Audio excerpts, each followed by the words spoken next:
Okay, let's see if I go live. I'm actually live. Oh my lord. It's been so buggy recently and inconsistent. I'm glad it's actually functioning this time. Okay. I'm gonna open my window just to get a nice breeze in here. That's not a joke, by the way. It's actually not snowstorming right now, right here, but yeah. I want to put up my webcam and say good luck to all the other solvers this year. This is the second to last day. I'll see you all then. See you at the end, y'all. Cheers.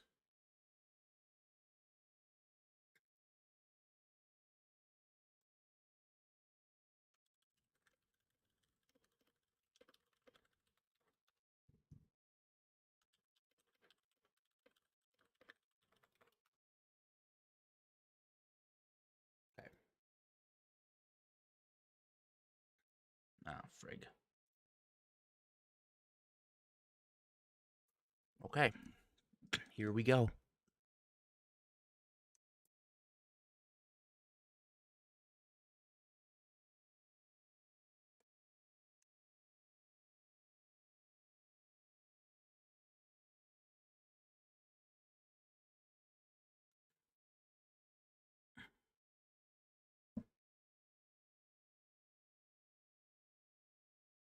Okay.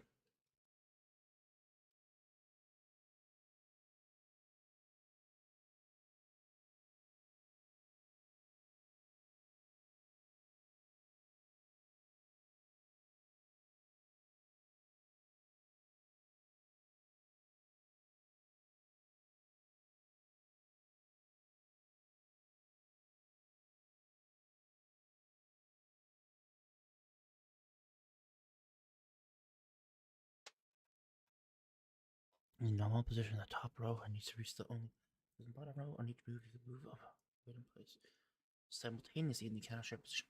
Which requires 18 steps. What?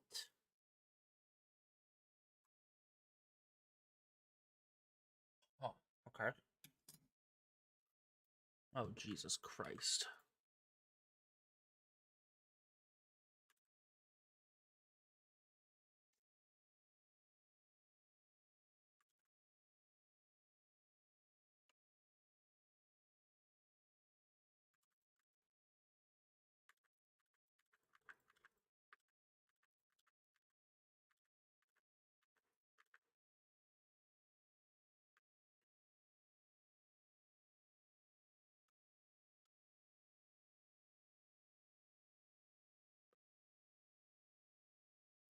What in the? How long is this? Is it 100?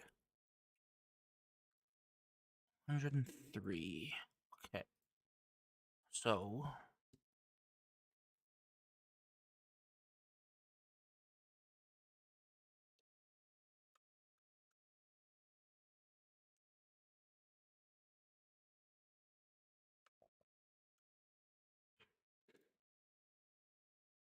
okay. I understand. I understand the assignment. I'm not going to mark it with 2. I'm just going to try marking every vertical one in these rows, every horizontal ones in these rows. Okay.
let's just call this 1 and a 0. 1 moves towards the location where I have the thing.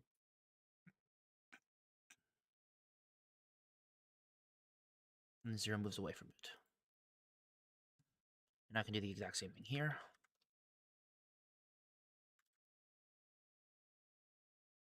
The concat is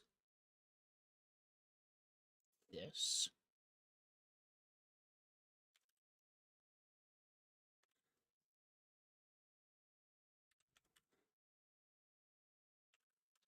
Towards me as well.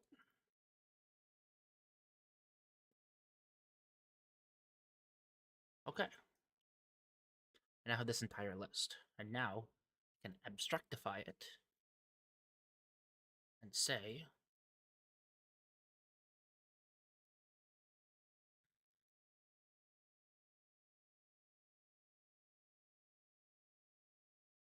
I need to start having things to say where I could be right this very moment.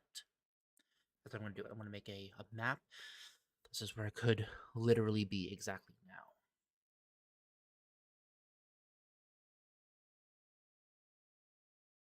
I'm not going to update this map every single run. I'm going to update a list of things to just shift over values by 1 every single time. This case is going to be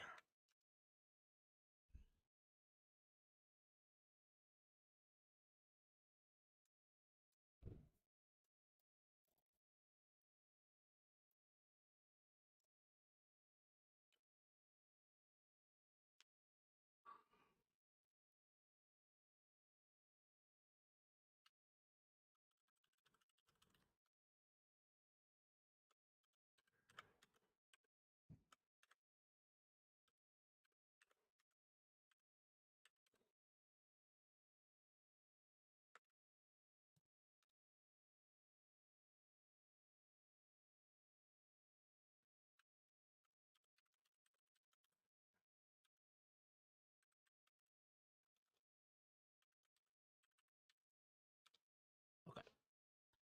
So this is the information I need.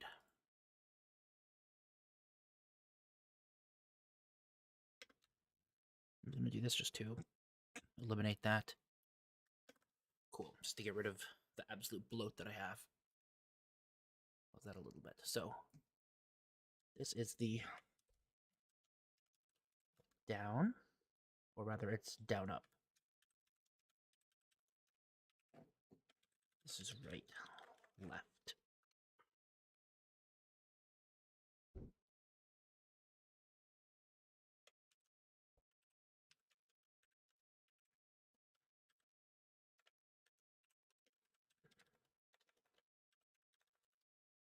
Okay. So now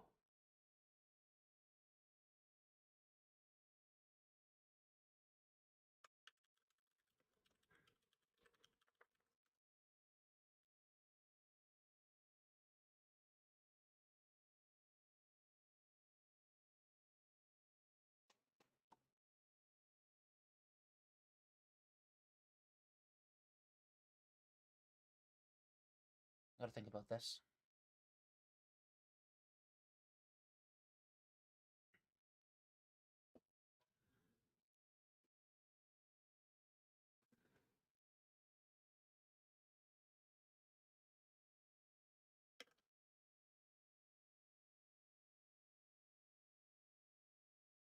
Okay.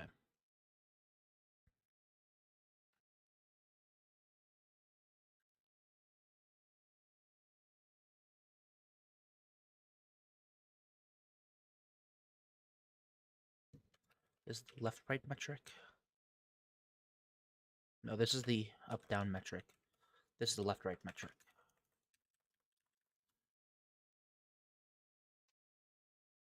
Okay.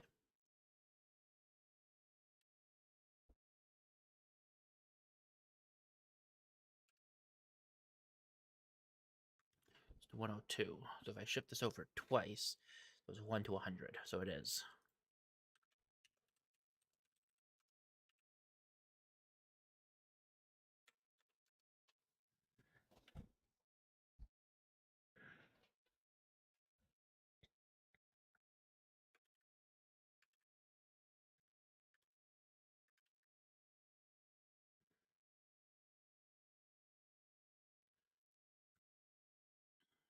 Now equals.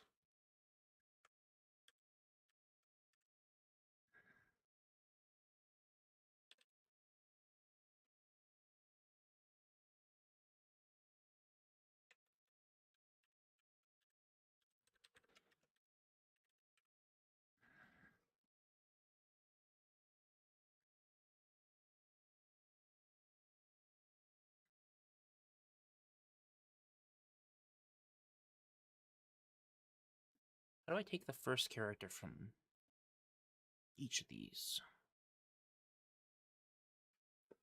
Um,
mm,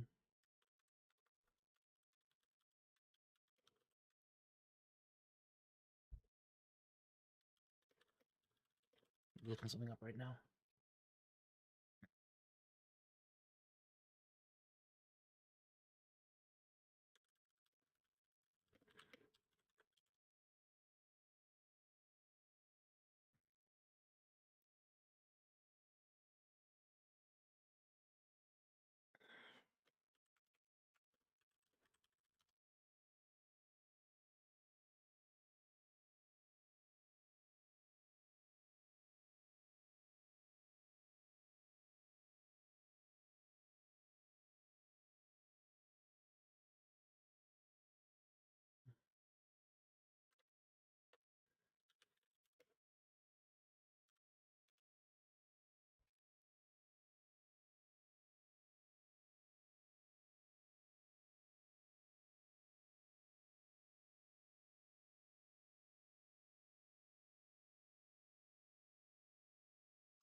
I'm not sure how I would actually end up doing this.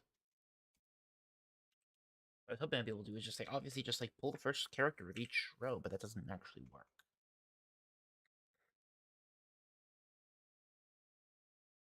You know what? Okay. That is. Or this is the up down. It is obviously done slightly differently because it's done up down instead. But it makes, I believe, literally zero difference. And from the same cell, I leave from the same cell. As long as I remember to translate this correctly. That folds along that diagonal, and that folds. Yep, it's fine. It works exactly as intended. It's just done a little bit weirdly.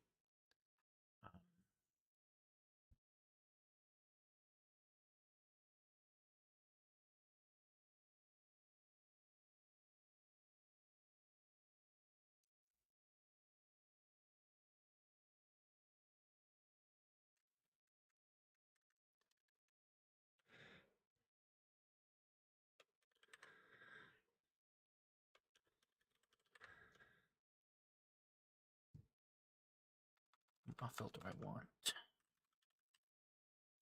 I want row, 2 column.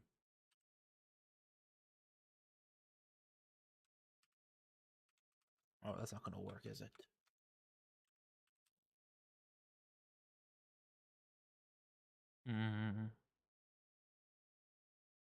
That isn't at all going to work because I had to keep it the same all the way across here. but not over the course of the entire. How do I do this?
Okay. This is a bit of a headache. So, equals.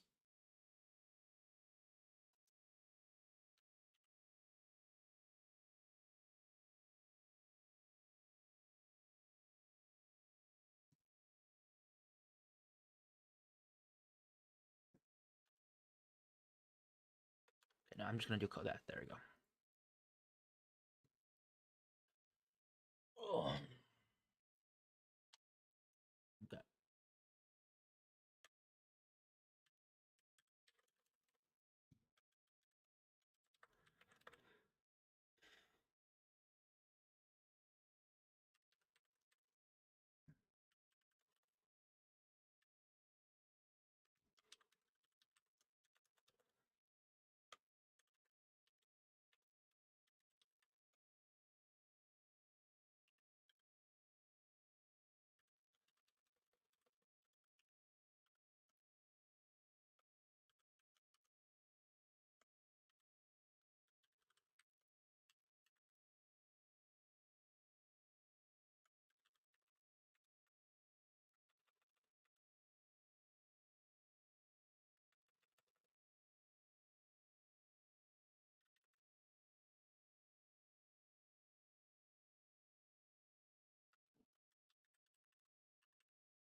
Oh, mistaken. It should be 0 or that. 0 dot.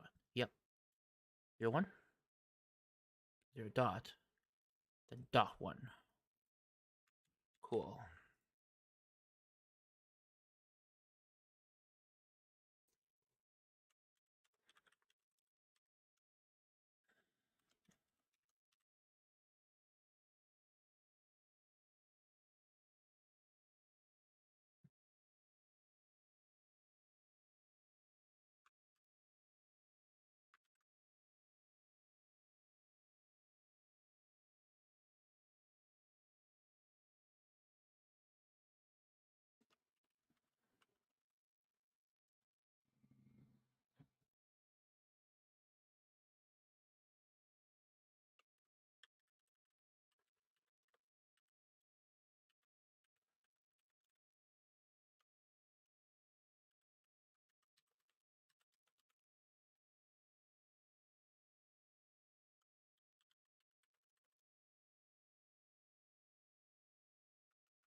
Okay. First of all, I know that that's fine.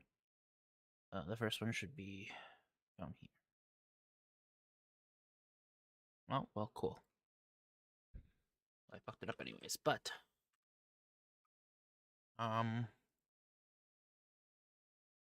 is also wrong.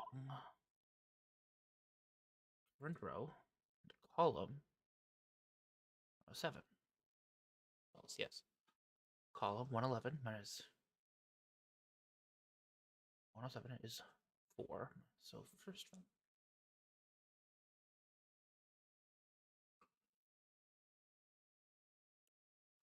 Row, and column is 111.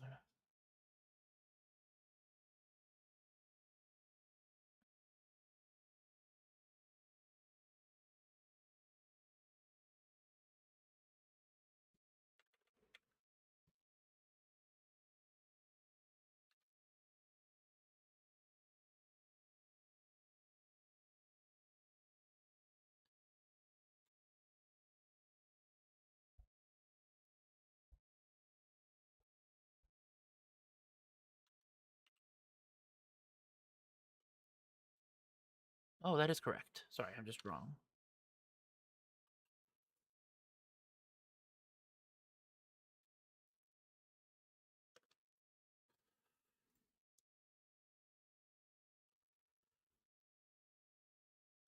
So, no because of 1. Yes, that works. No, that one should work, but it doesn't because of the 1 up there. Cool, okay. No. Not what I wanted to do. Basically the exact opposite of what I wanted to do.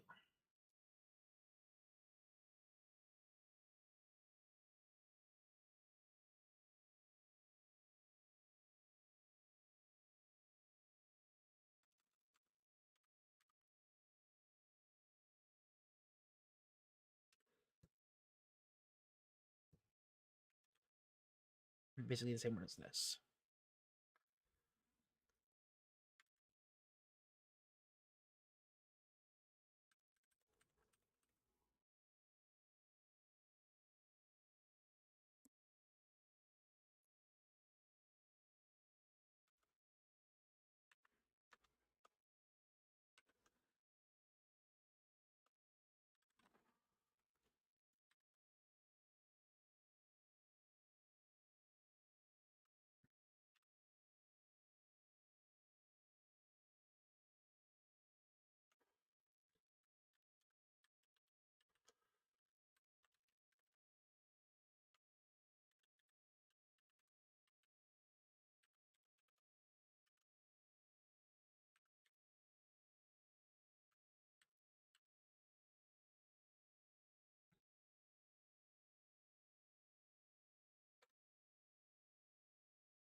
That's logical and done. If it's true, make it a $sign. Let's keep it a dot.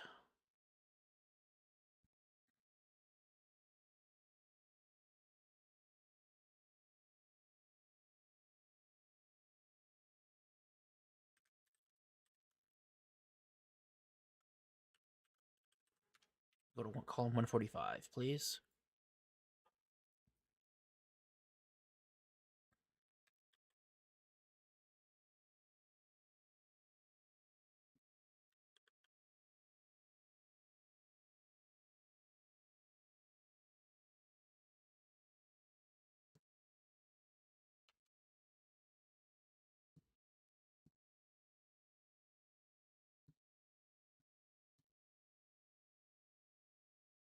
Oh, it should be 100, right?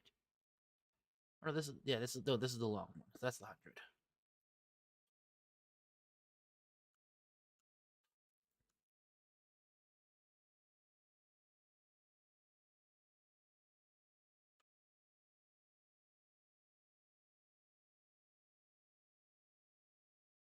And then we come right over here.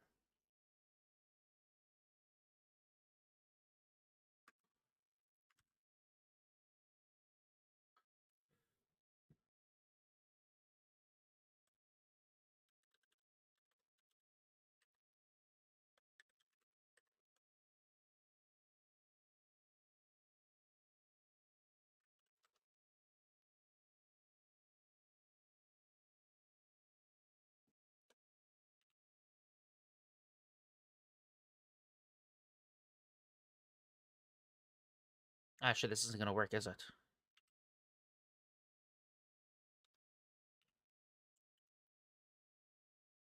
Oh no, it'll totally work. It totally works. Okay.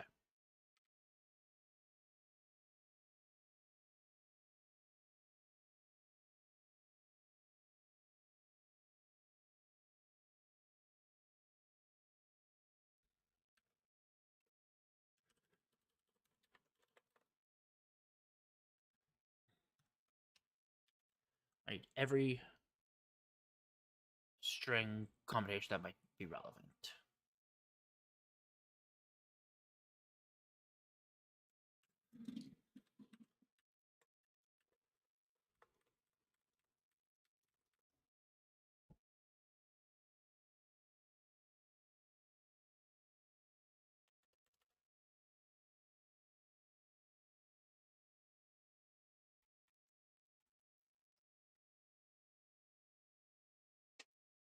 Okay, here's what I want to do. I'm gonna do let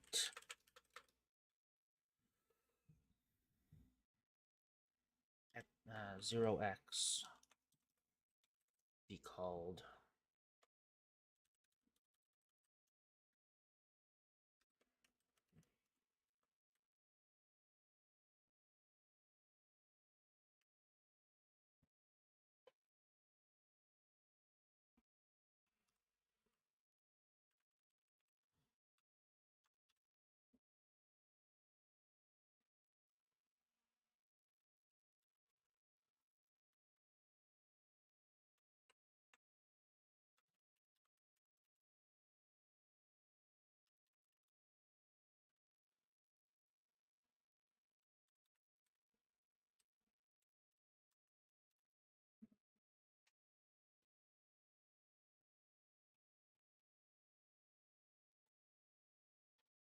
oh the sorry about that. A little bit confused. Okay. So what are they doing? 0n is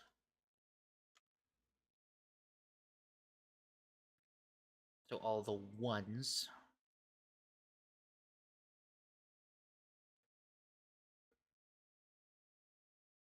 The 1 it shifts to the right. If it's 0, it shifts to the left.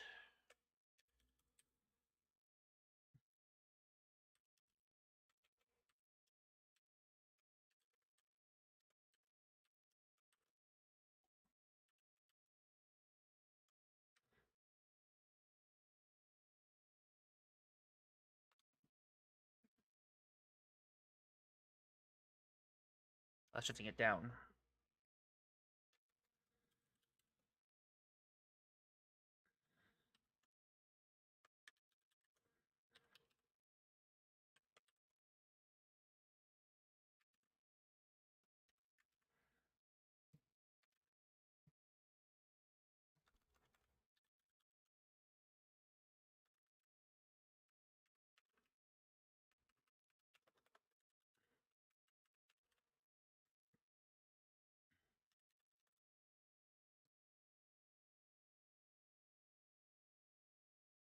Now, how do I do an and compare and smush them together?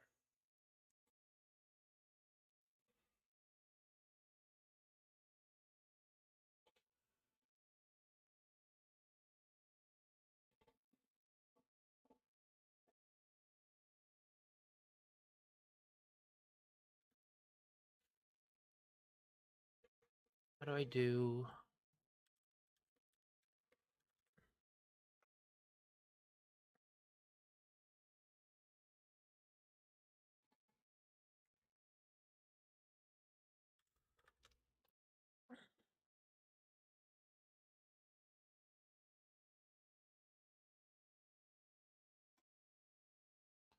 okay.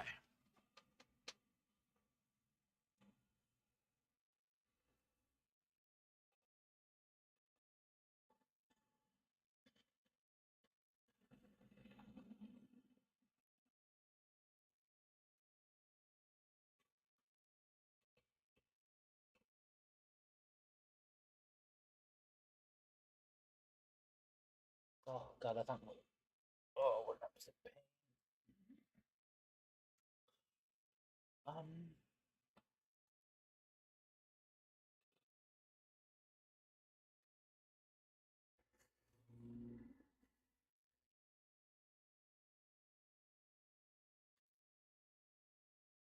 Is it really just like the best way to do it is just to simulate because it's only 3,600 per step?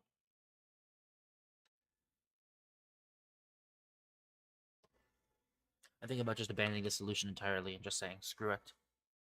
Let's simulate.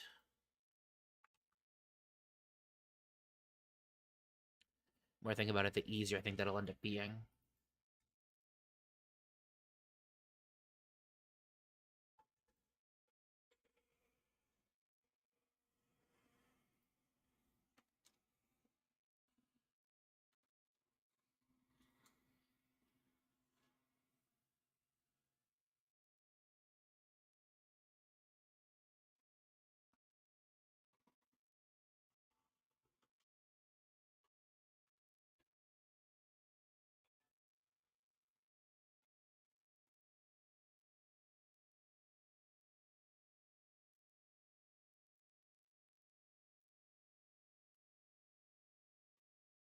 So I need a formula. Able to discern. Oh no, I don't need a formula at all, actually.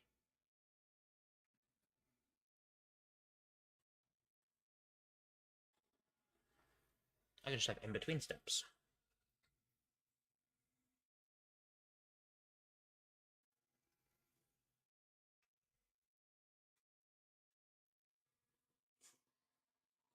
I'm not sure if you can see the blinking blue light. It's not the end of the world.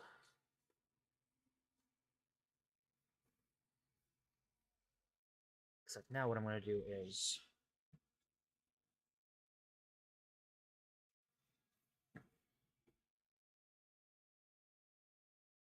no, I need the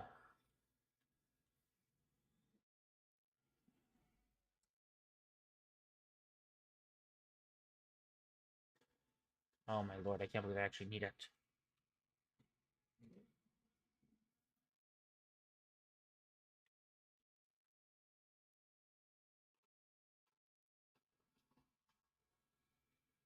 Okay.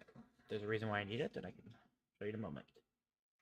First of all, let's take this and just paste it down. Well, 41. So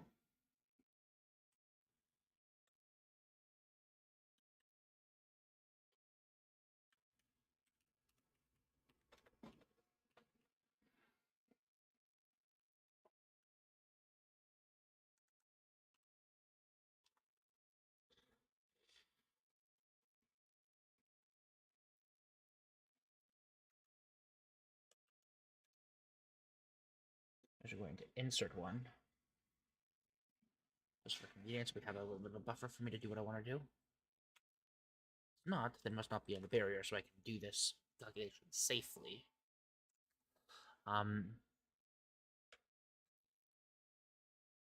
Ifs equals $sign.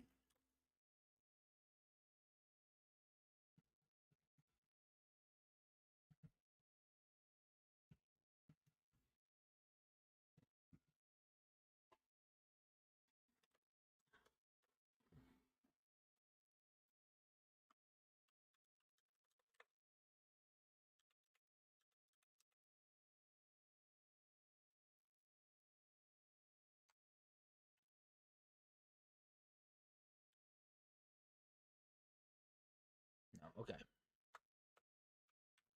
So what I need to do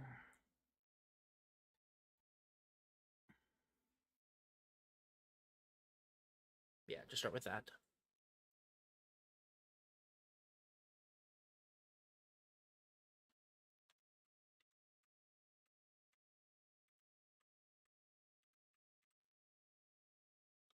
Oh, it's just false on it, which is really funny because it just looks like hashes. Go.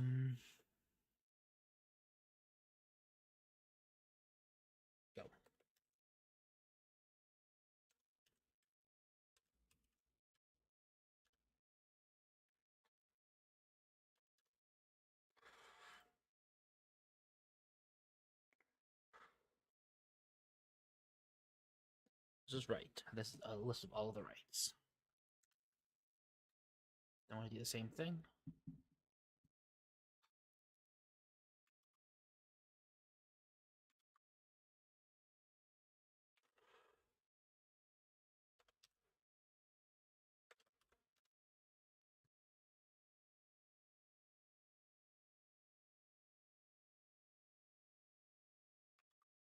Same thing again.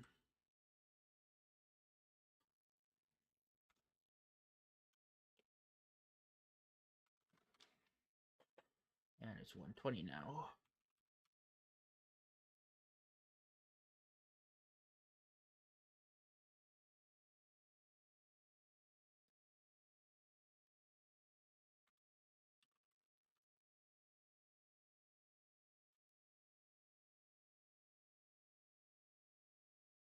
What?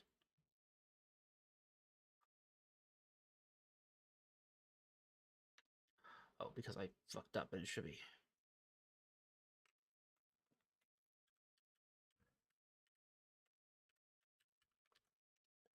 There we go. Just, boop, you can see that? So on the twos.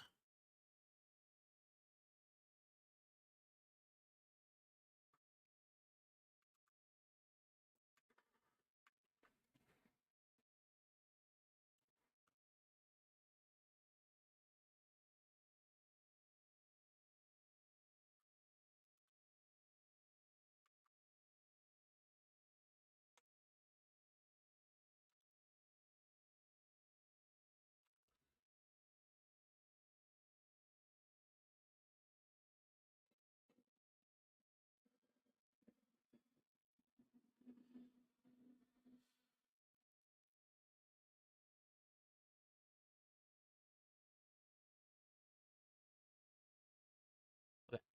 This is a live update of all of the values we have here. So now we do a stage update where we come to here. I want to put a large black line here that says stage update. That's never going to have anything that we care about. Now, these will all update independently. Firstly,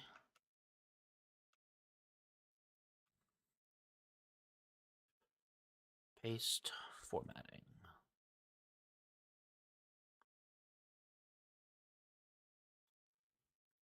There we go.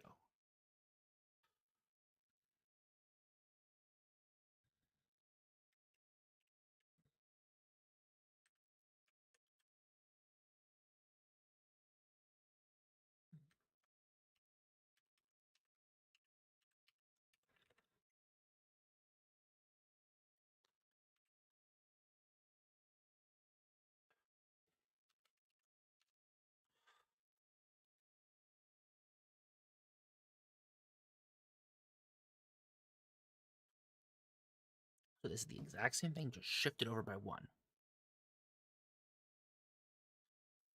But now here's the comical bit. This area right here gets a funky formula.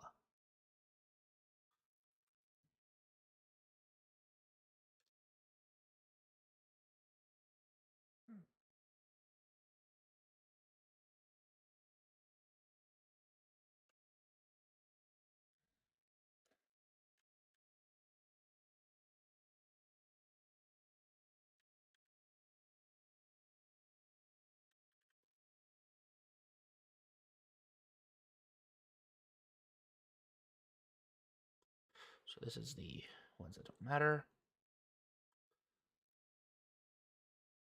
It's not pointing to. So in this case,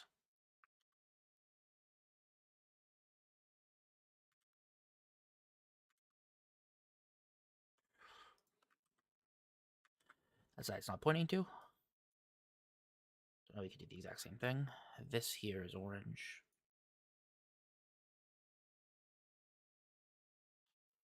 The exact same formula everywhere else.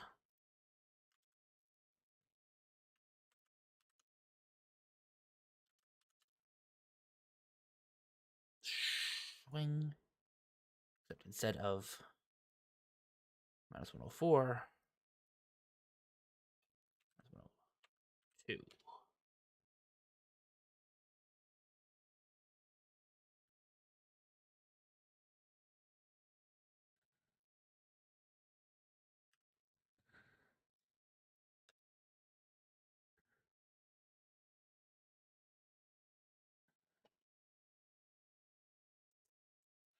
Now we can do the same thing here.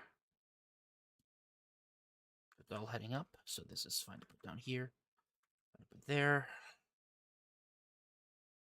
This can go there and there. There and there. Sorry. There and there.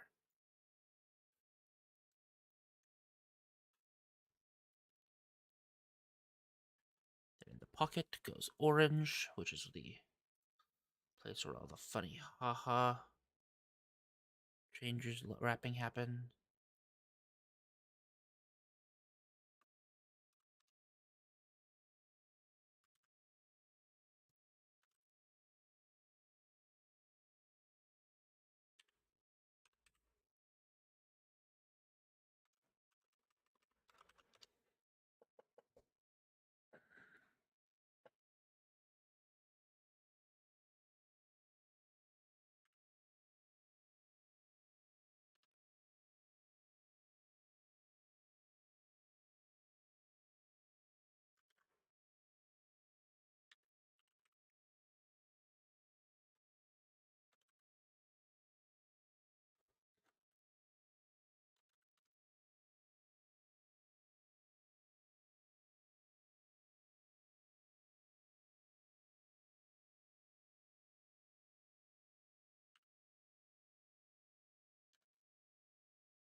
Now, up here, we will keep a live update.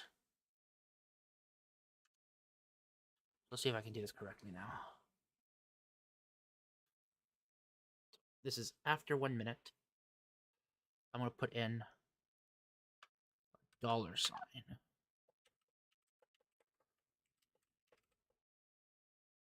So,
otherwise, if there's no barrier or nothing, then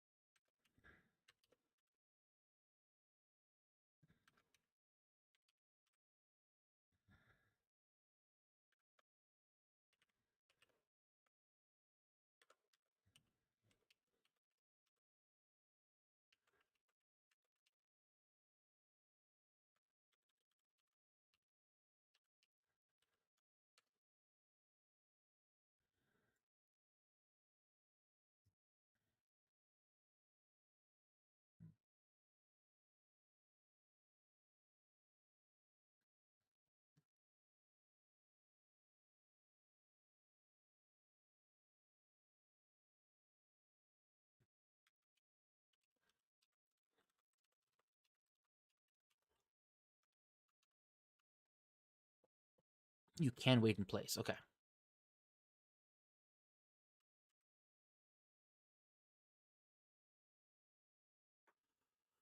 So we can now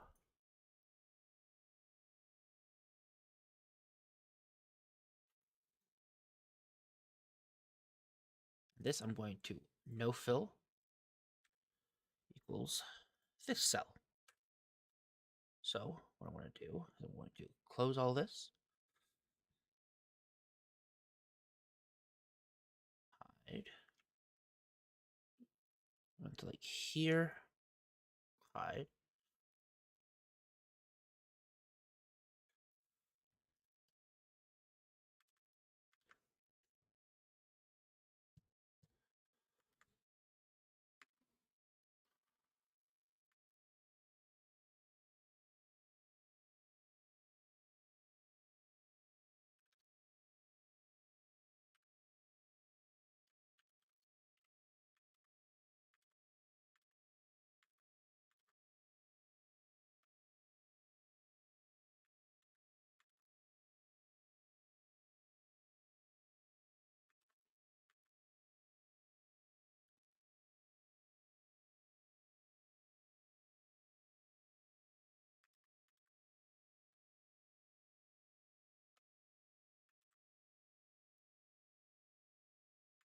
The question: how many steps?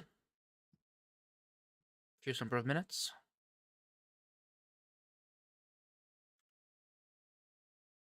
Okay, so what I'm going to do now is I'm going to do basically 1 to 20.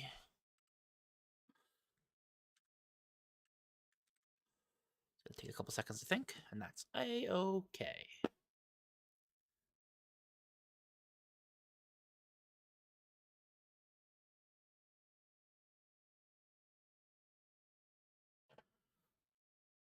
That was fast. Bam. Takes a little bit of time to think originally, and then it just goes brump. As I realize what it actually needs to do. 80% of the calculations aren't that bad and can collapse very quickly.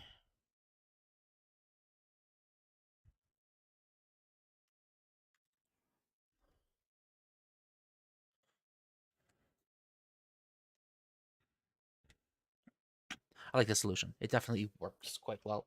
I could have done a whole like weird fancy whatever, but I think just shifting everything over with a simple formula, it's a little more expensive. It's like I think 1% more expensive, but it'll save time because if that one was like I don't know.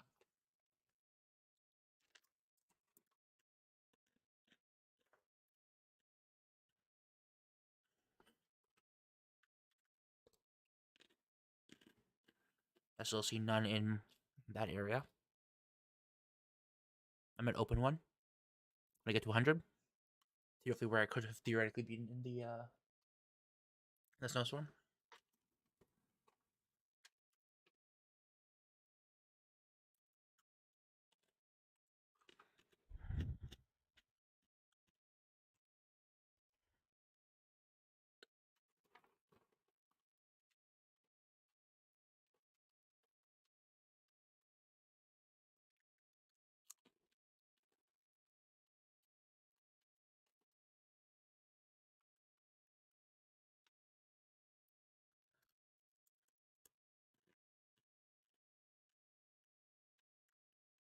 Okay. Let's unhide and roughly look at what this looks like. Okay. So it looks like, because I'm probably going to need to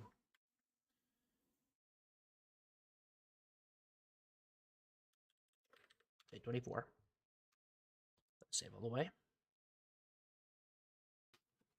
Cool.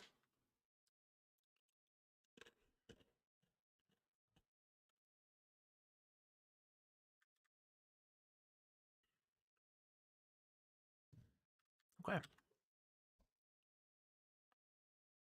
What? Okay.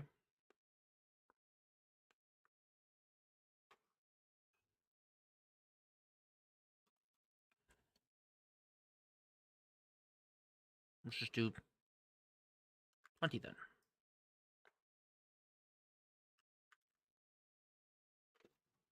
I think we need to go to 300. I don't think I have a space for it. But I can iterate.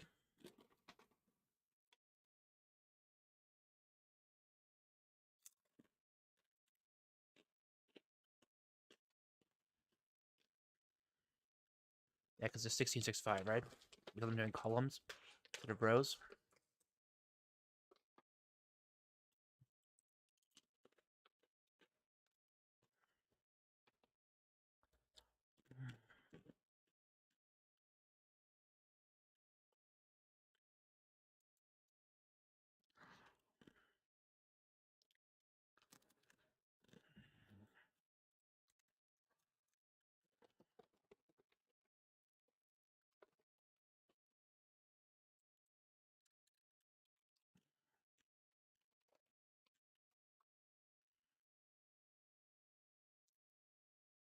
Which is having a really good thing, but it isn't really.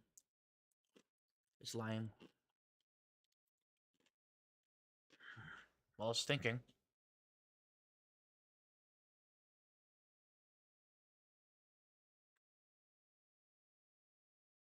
Oh, okay. Today's easy.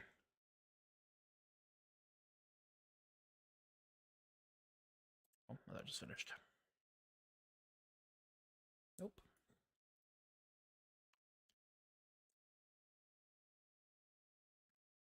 It's gonna be like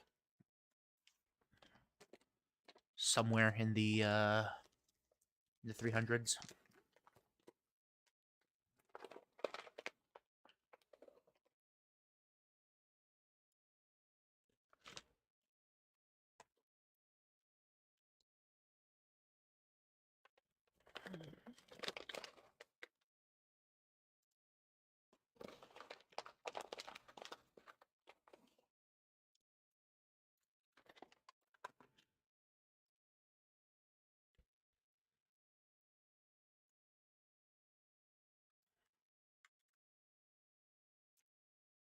Dude, these bear fruits. The apple ones aren't very good, but the coconut ones, divine. Not a sponsor, just genuine.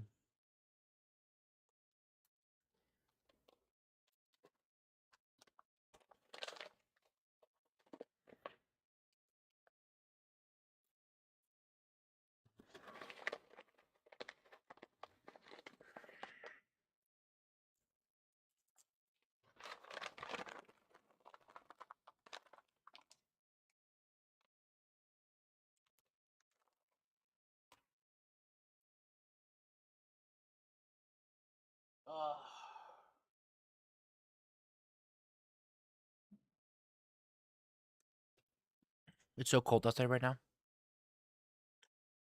It's actually really, really nice. You know what?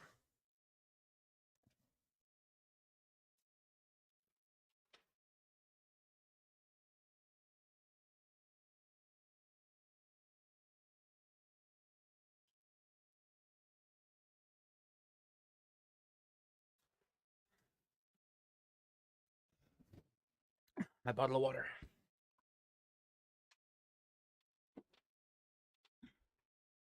Gotta rest outside in the cold to stay nice. Perfect, fresh, and cold.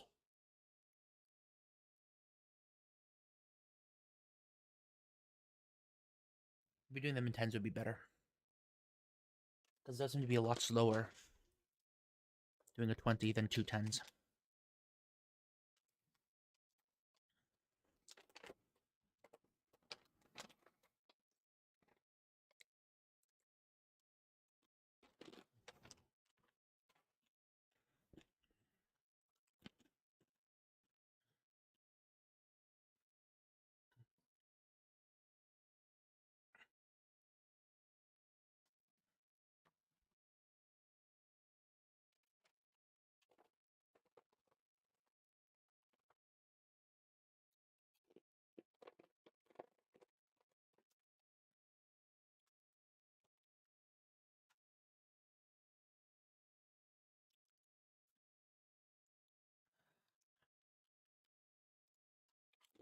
Nice plush collection. Oh, wow. It is an excellent plush collection out here, Eric. It is fantastic. I've got all of the Hololives. I have characters from Zootopia because excellent memes. I have a Bowser. I've got a Pikachu with a Magikarp head. I have a Gardevoir because of course I do. Cuba did nothing wrong. I have Perry the Platypus, and I have Mr. Detective Detective. It is an excellent collection of characters that I am quite happy with, honestly. I want to keep expanding it because I like the idea of eternally growing these characters. Uh-oh.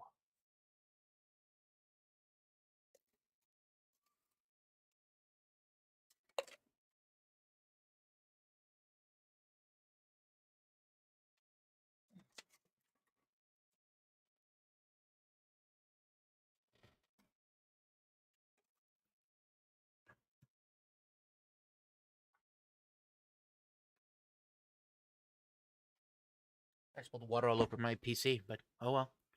But it didn't.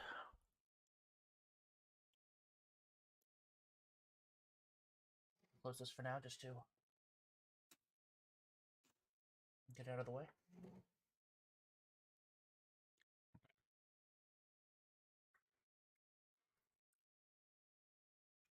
So 140. What I'm going to do is I'm going to come all the way here.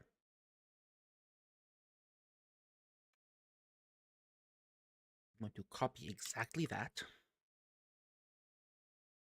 I'm going to call this iter1. I'm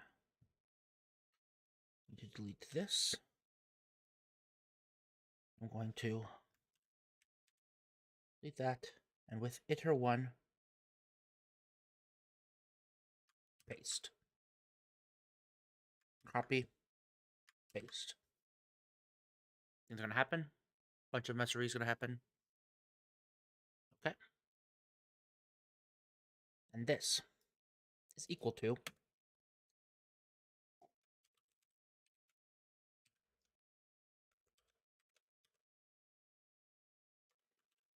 oops. No. Fuck. Okay, wait. I made a mistake.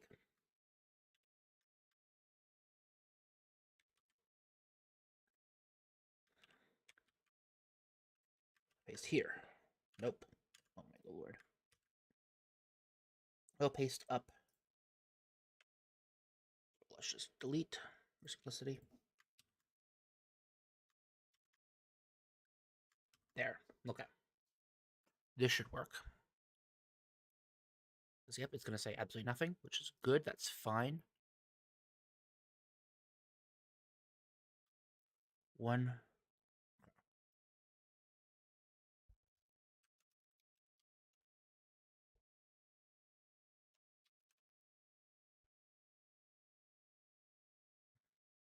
14524.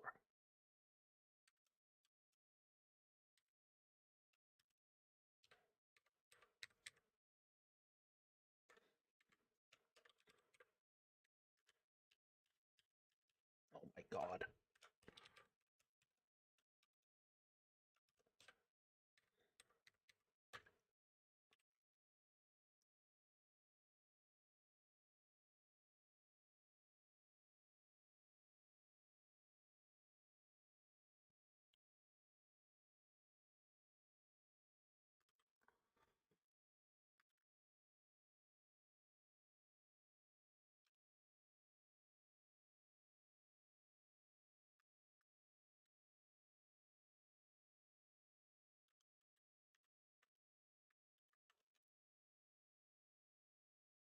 Okay.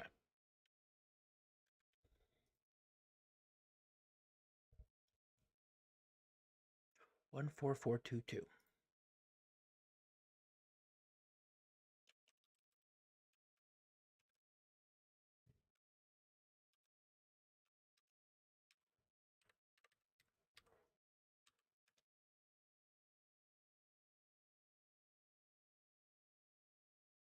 That same thing?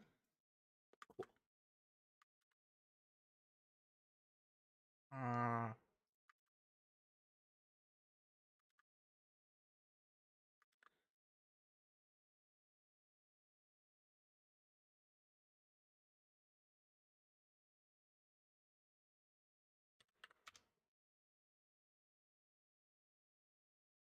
Okay.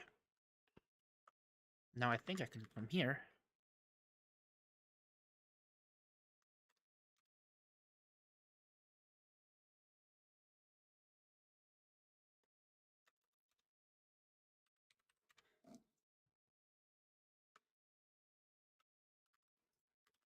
this should just keep going.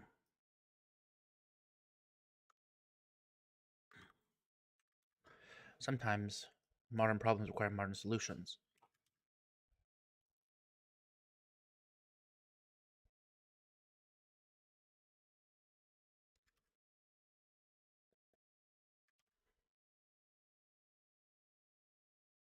And takes like no time at all. Sweet.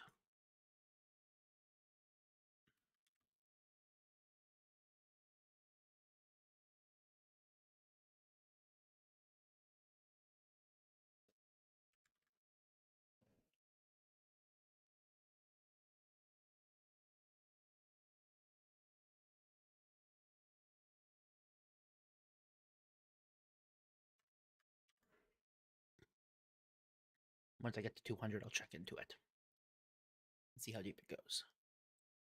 Because I think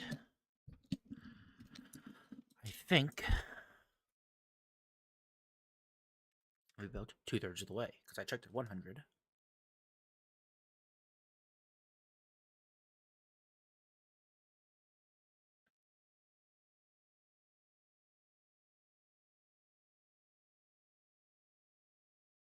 Okay. It's 200 exactly. I'm about 2/3 of the way across. Yeah, I'm about 2/3 of the way across. So,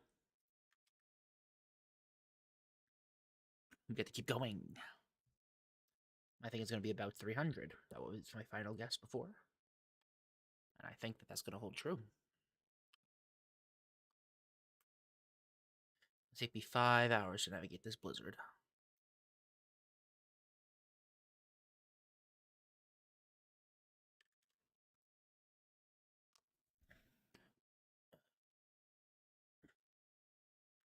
Almost done part 1.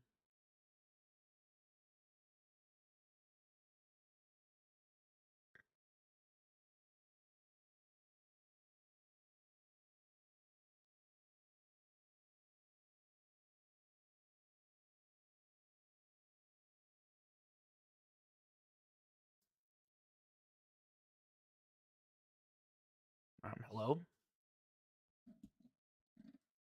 Axel, why are you being rude?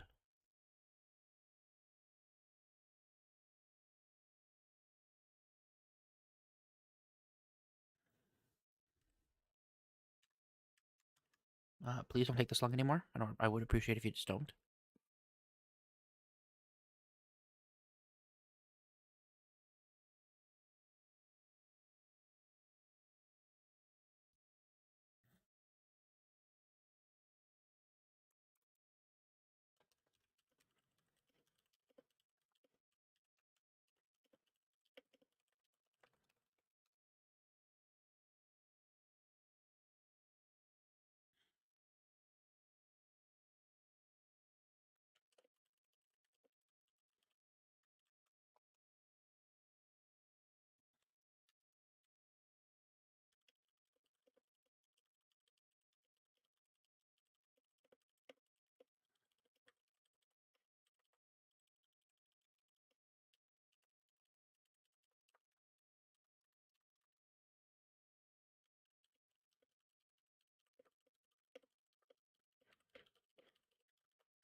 Still no,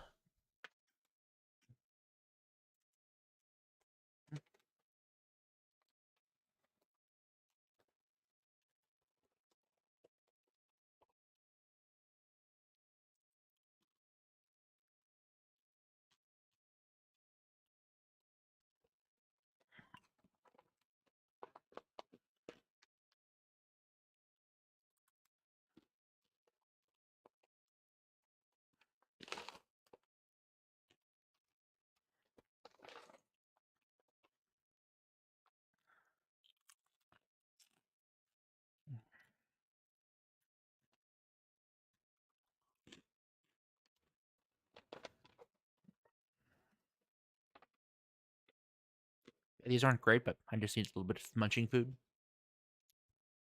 This fits the bill, I guess.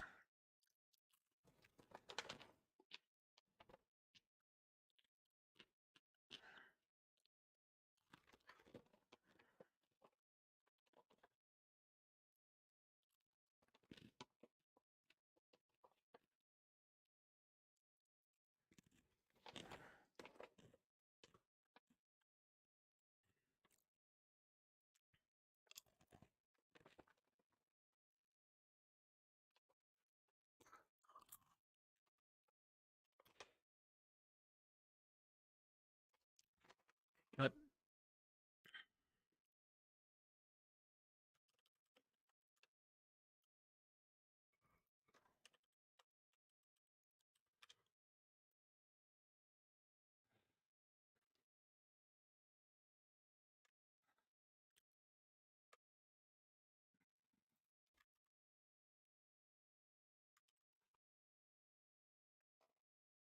we need to replace where it says it or 2 with it or 1. Or other way around.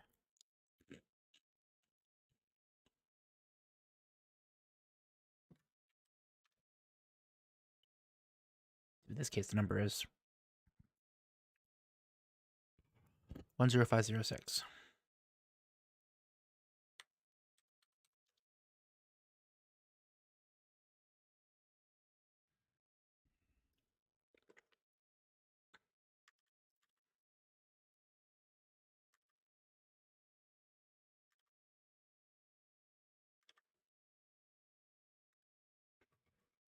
What was the number that I had on it? 242.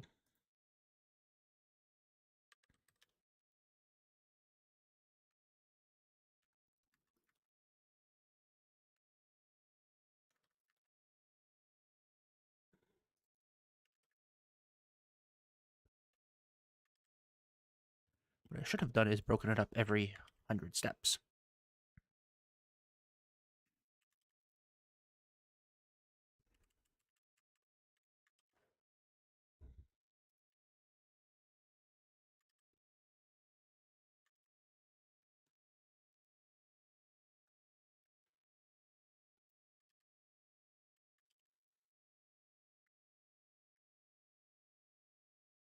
Part 2 is fine if my part 1 is fast, says someone. That means my part 2 is not going to be fine.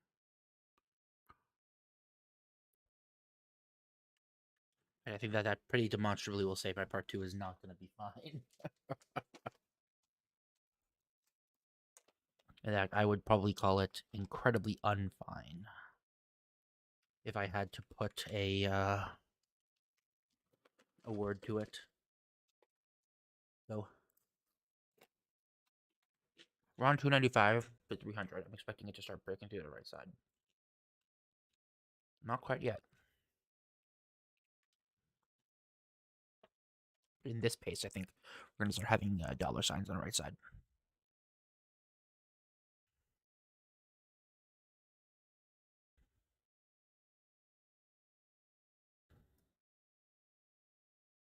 No? How close are we?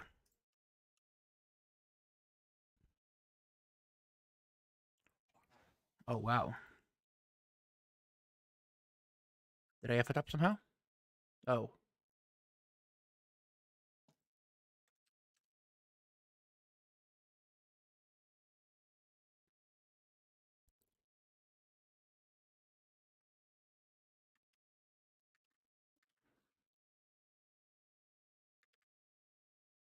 Okay, it's actually surprisingly fast, though.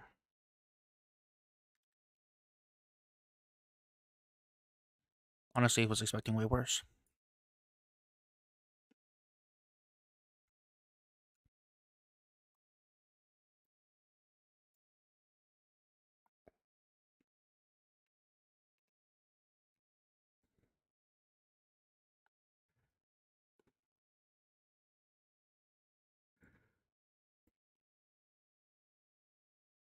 $279 steps.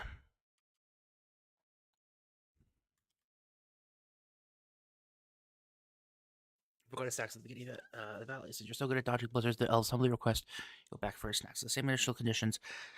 Practice from the start. From the start to the goal, then back to the start, then back to the goal.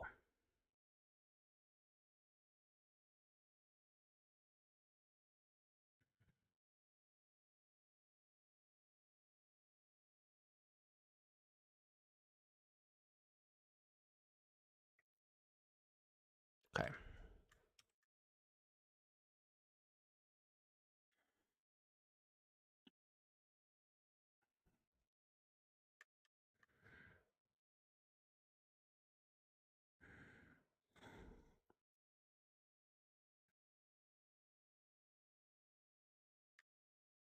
I know this is gonna be bad.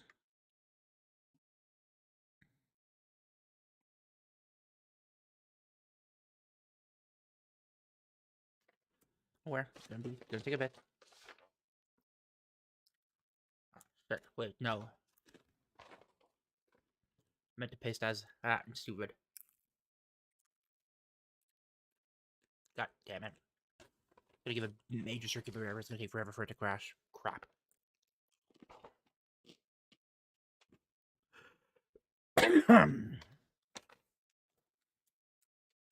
God damn it, me.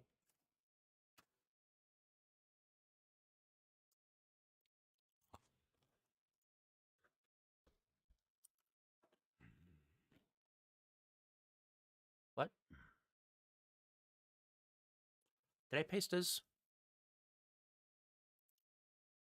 Paste values. There we go.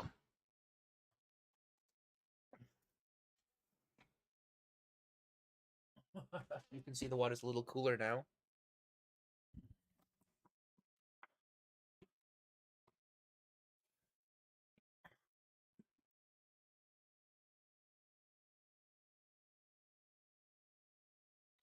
Nope, the water is still room temperature. It's just the air that's cold.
Well, having a good think right now.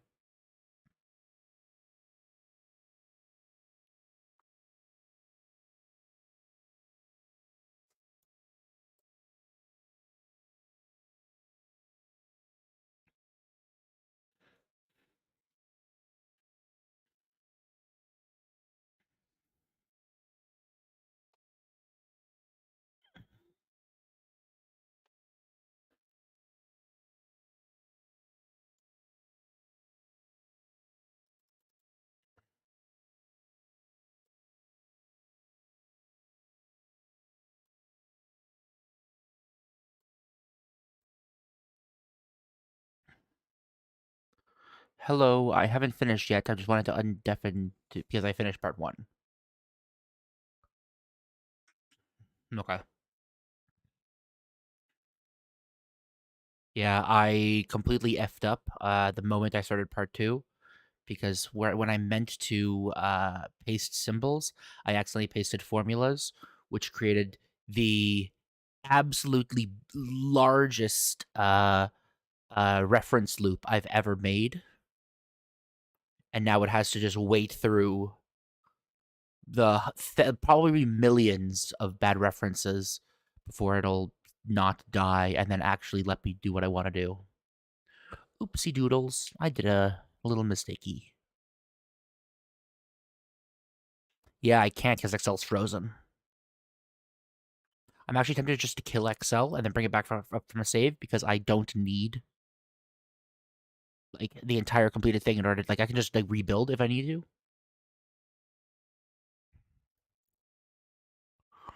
I mean, close the program. Let's see if Excel.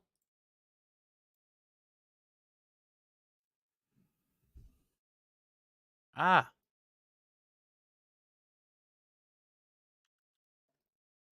don't open Excel the browser, you bum. Oh my god, it's taking so long to open.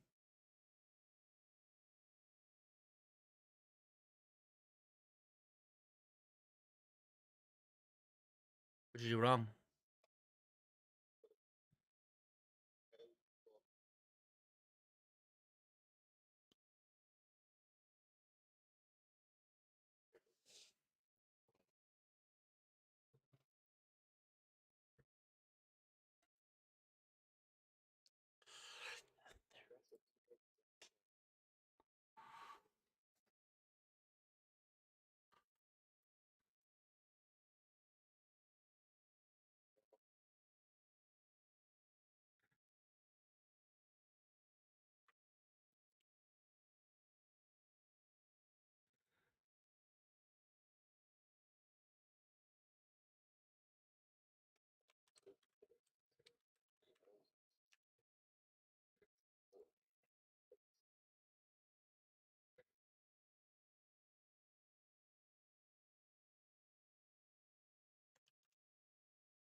So I know that that the method I'm doing literally works, but that doesn't mean that it is right to do.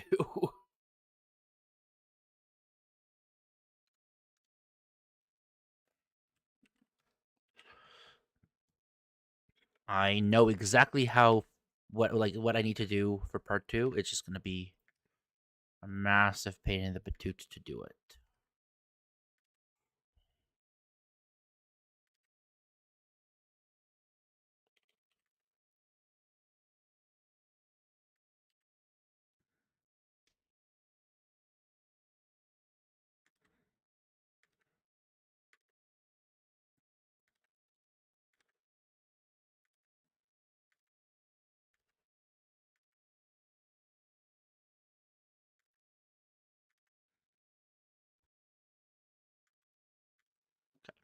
I'm basically like iterating through like clumps of 5 at a time,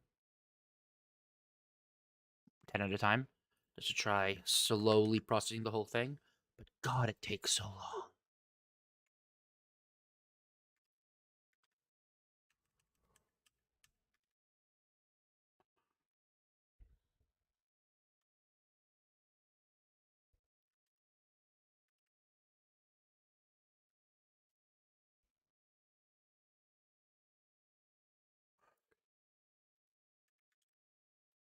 I think I can do part 2 without too much of a headache. And only because part 1 is a little convenient for me.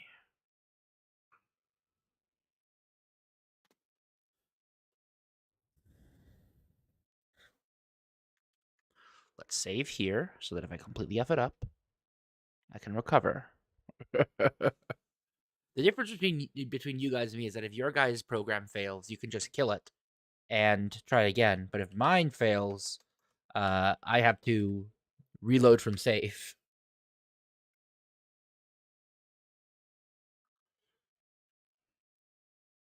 See, that's smart. I don't do that here. I'm doing Excel solutions. Excel solutions are people who don't want to make smart decisions. You can only back up them. I don't think you can actually like really version control them in a meaningful way. Because the problem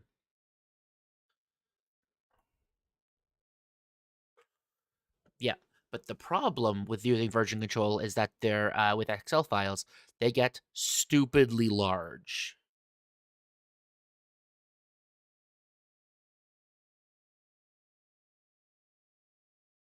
But that's not the problem. The problem isn't that. The problem is that if it crashes, I have to kill my current process, which takes a while, and I lose all the progress that I was doing since my last save, whatever. I can absolutely save and go back to a previous version. The issue isn't that. The issue is just that every time that I make a big enough mistake, it just completely kills the current run.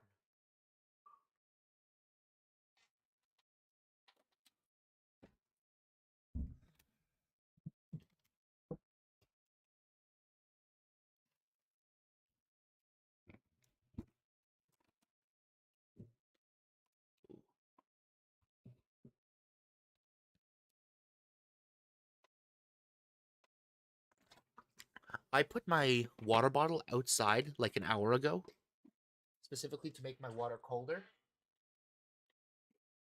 And I just took a sip from it, and it's still like perfectly lukewarm. Frustrating. Big sad.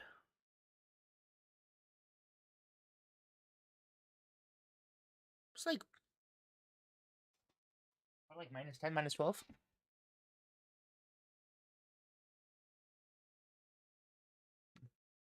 I mean, I stuck my hand out and took a guess based on the ambient temperature. So, let's see, I was roughly right. My sense of temperature has not gone away.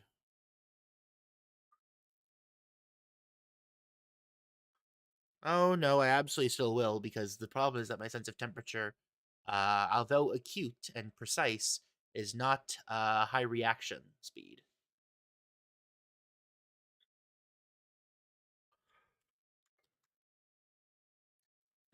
This stove is quite hot. It's probably in the realm of 400, 500. Oh wait.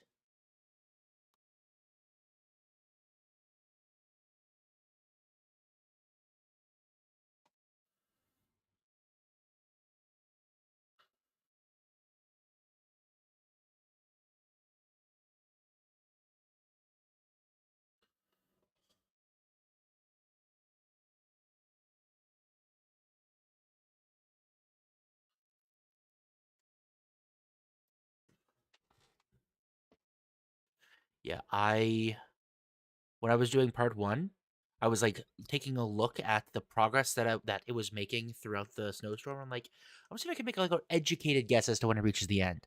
And I was just I was like within like 5-10%, but not like where I actually thought it was.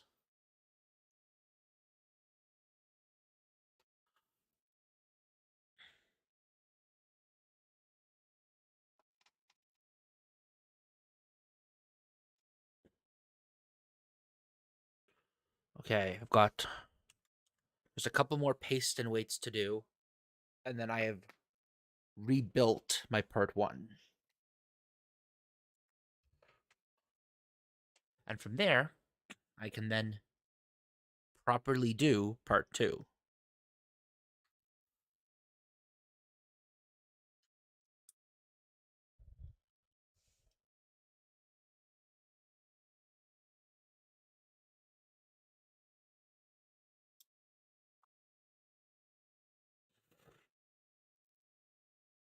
Did you paste that talking to me?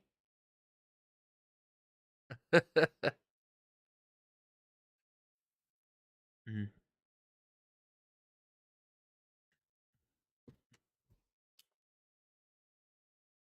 okay.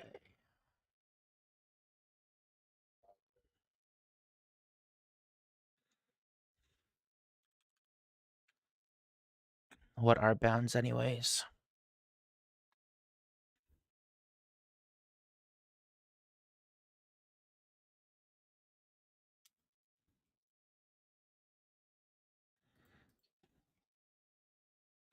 You okay, Forrest? Yeah, I've seen that. I've seen that several times every year for Advent of Code. I'm actually surprised I hadn't seen it yet this year.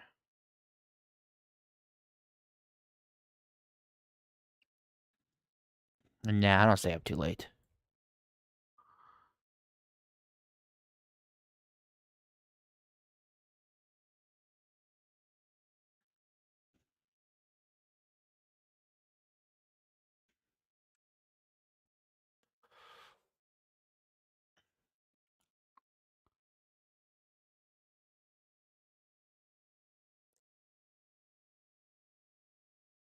Uh-oh, Excel is doing a dumb think again. I don't like when it does the dumb think.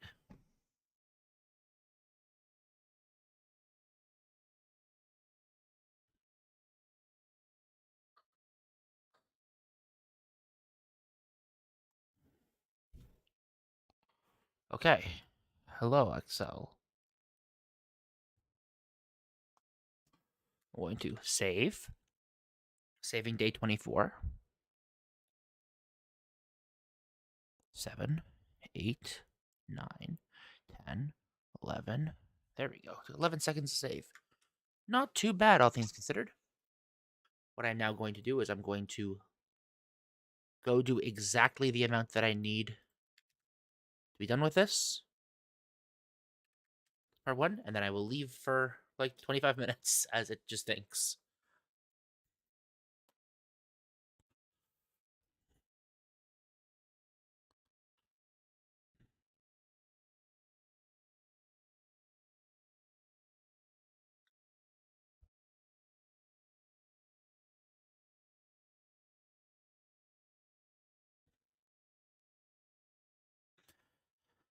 Whew.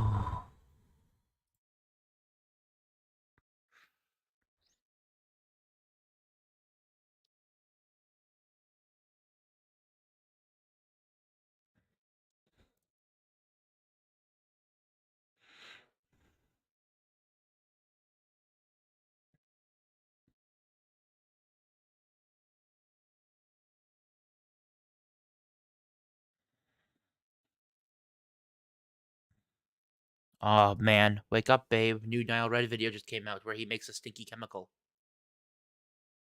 You know, like always. It's really funny because I remember a while ago, when he made the poop smelling one, like a year ago or something. Somebody said that he was well known for making stinky chemicals. He says, I didn't think that was like part of my brand or anything. And then he looked through his videos and said, but apparently I do it quite a lot. And now this just feels like he's doubling down on the joke.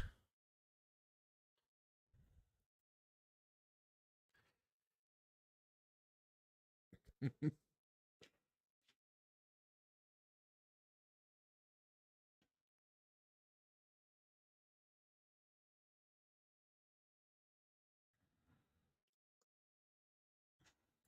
you make a mistake?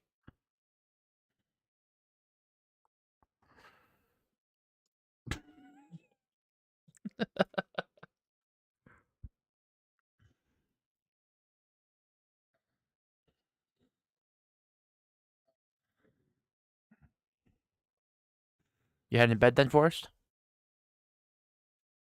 Sounds good.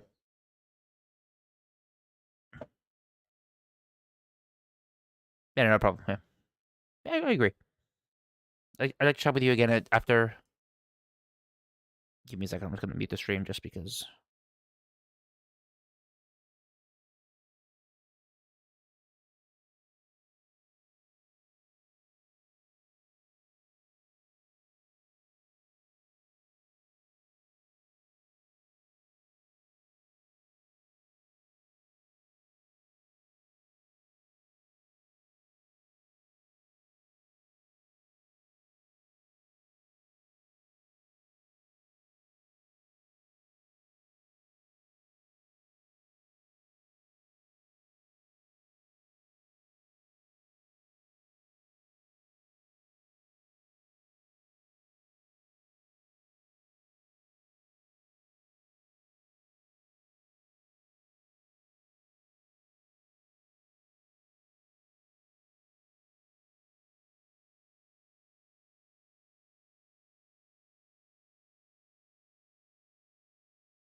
Okay, so what I'm going to do is I'm going to pull up this Nile Red video. I'm going to do add window capture.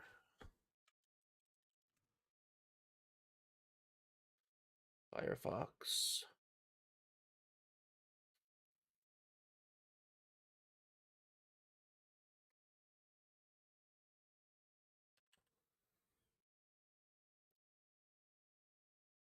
Ah!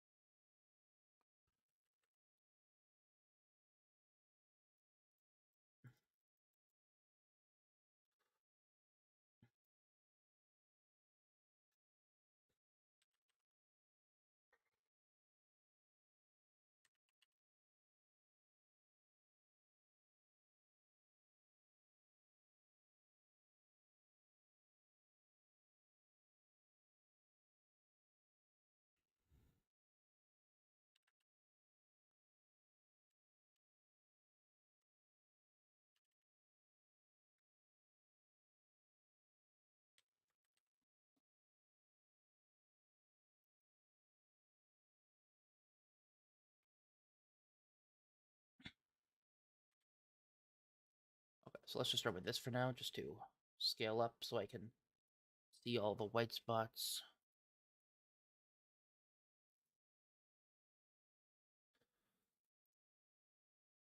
Oh.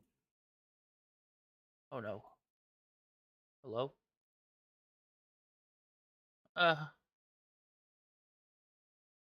You can see that, right?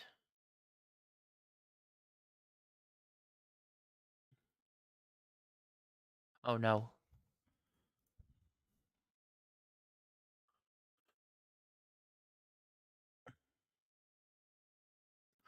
Oh my lord, are you kidding me?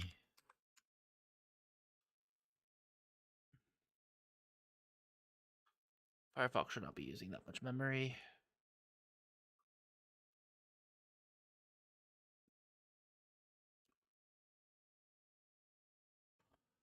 OBS Studio looks like it's about to crash. Oh my lord. Okay, so OBS is officially not responding. Skip a little bit of memory.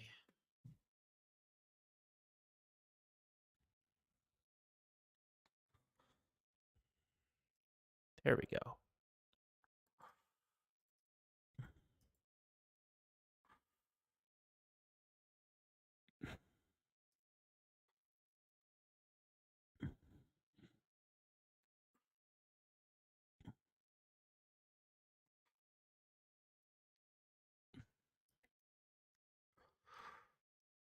Oh my lord. Go on.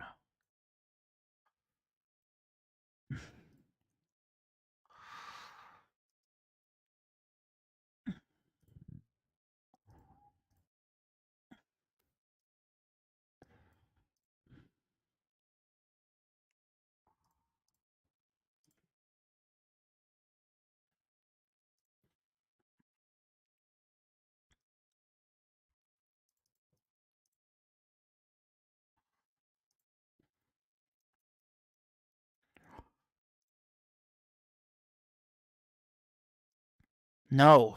My lord, dude. Let's lock that down. Okay. So when I'm watching content while everything is working, it'll be down here. I'll unclick the desktop audio so you should be able to hear it. It should be functional. But now, Excel should work now. Or not.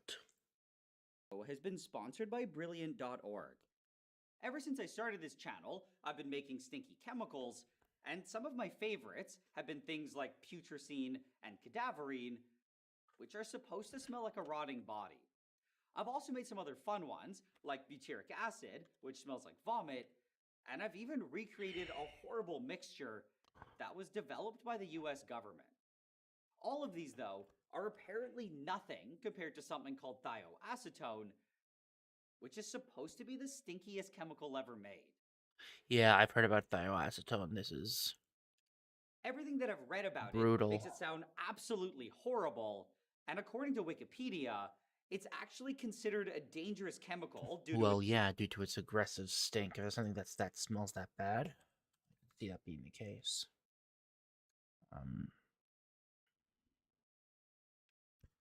14318.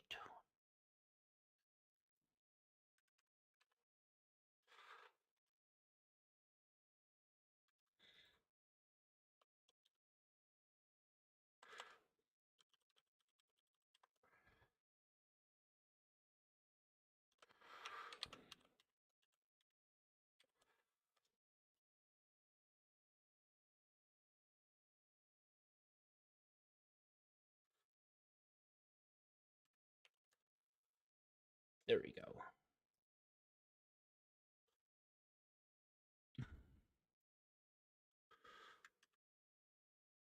I can just literally just dump it like this, and this will be fine as well.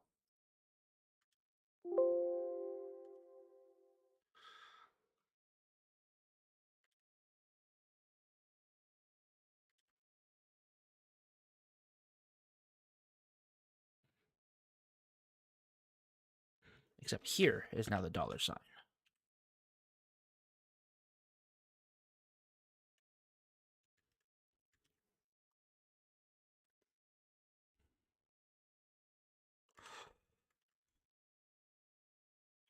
Oh, no, you know what? No, I'm going to change this to 0.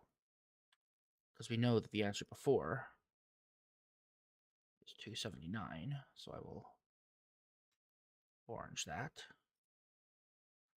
I'm going to be smart about this now. We're only going to do 100 per iter. I'm not going to overdo it.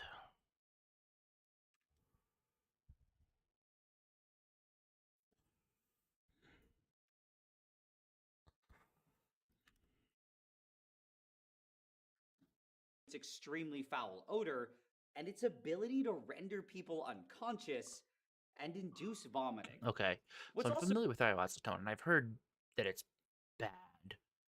I've not heard that it can knock people unconscious. Dude, how bad do you have to smell to just, like, cause people to just faint around? Oh, look at that. Lovely. As it's continuing to get colder and colder. Water is actually beginning to get genuinely cold now.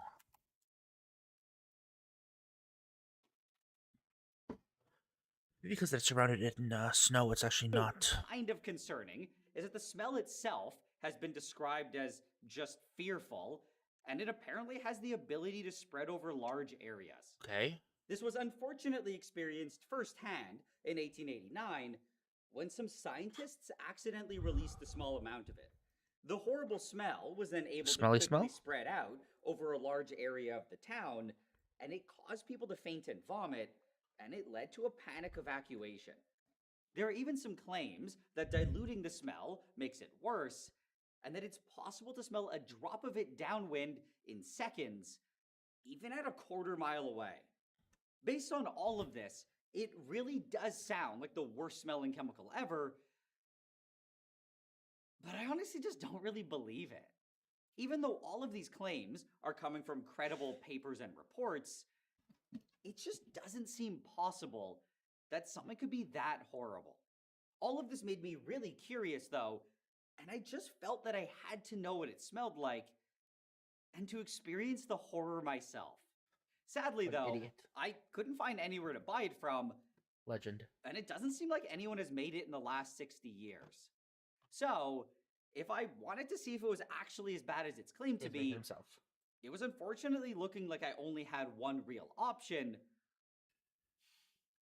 and I was gonna have to make it myself. But anyway, to get started, the first thing that I had to do was figure out how to even make it. So I went online and I did a bit of research, and it seemed to be relatively straightforward. From what I found, the typical method was to start with just regular acetone, convert that into something called... Already done? Oh, okay. Well.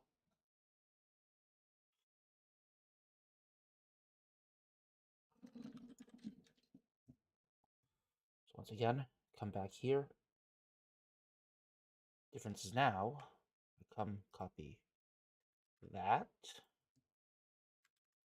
paste here.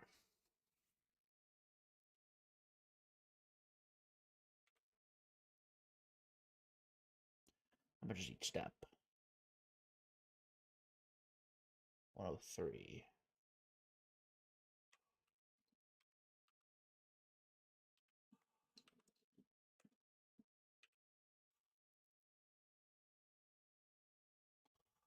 Okay, well, I'm within the right range.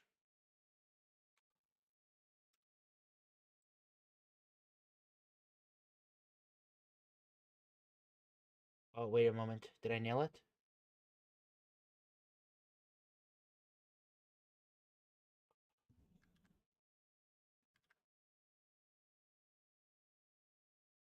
Oh, I'm so good it is. It was exactly what I thought it was. That feels really good to just nail.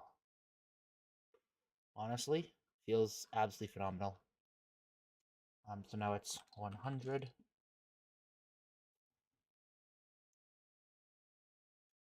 And now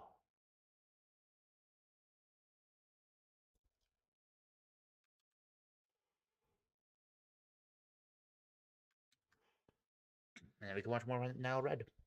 Called trithioacetone, and then split that apart to release the supposedly terrifying thioacetone. So, I know a little bit about chemistry, but not very much. Thioacetone is just like, why? Like I don't know. It's just like one of those things. It's like it isn't being made because there's a good reason for it not to be made. Like, this is just like asking for a, I don't know. It's looking for a solution to a product that doesn't exist or doesn't exist. The only problem was that I couldn't find any real details on exactly how to do this, and I guess this makes sense because I don't think anyone actually ever makes it. Yeah. However, I then noticed on Wikipedia that it mentioned the people who first discovered thioacetone. Okay. These were actually the same scientists who caused that disaster in 1889, and I figured if anyone knew how to make it, it would probably be them. I mean, yeah.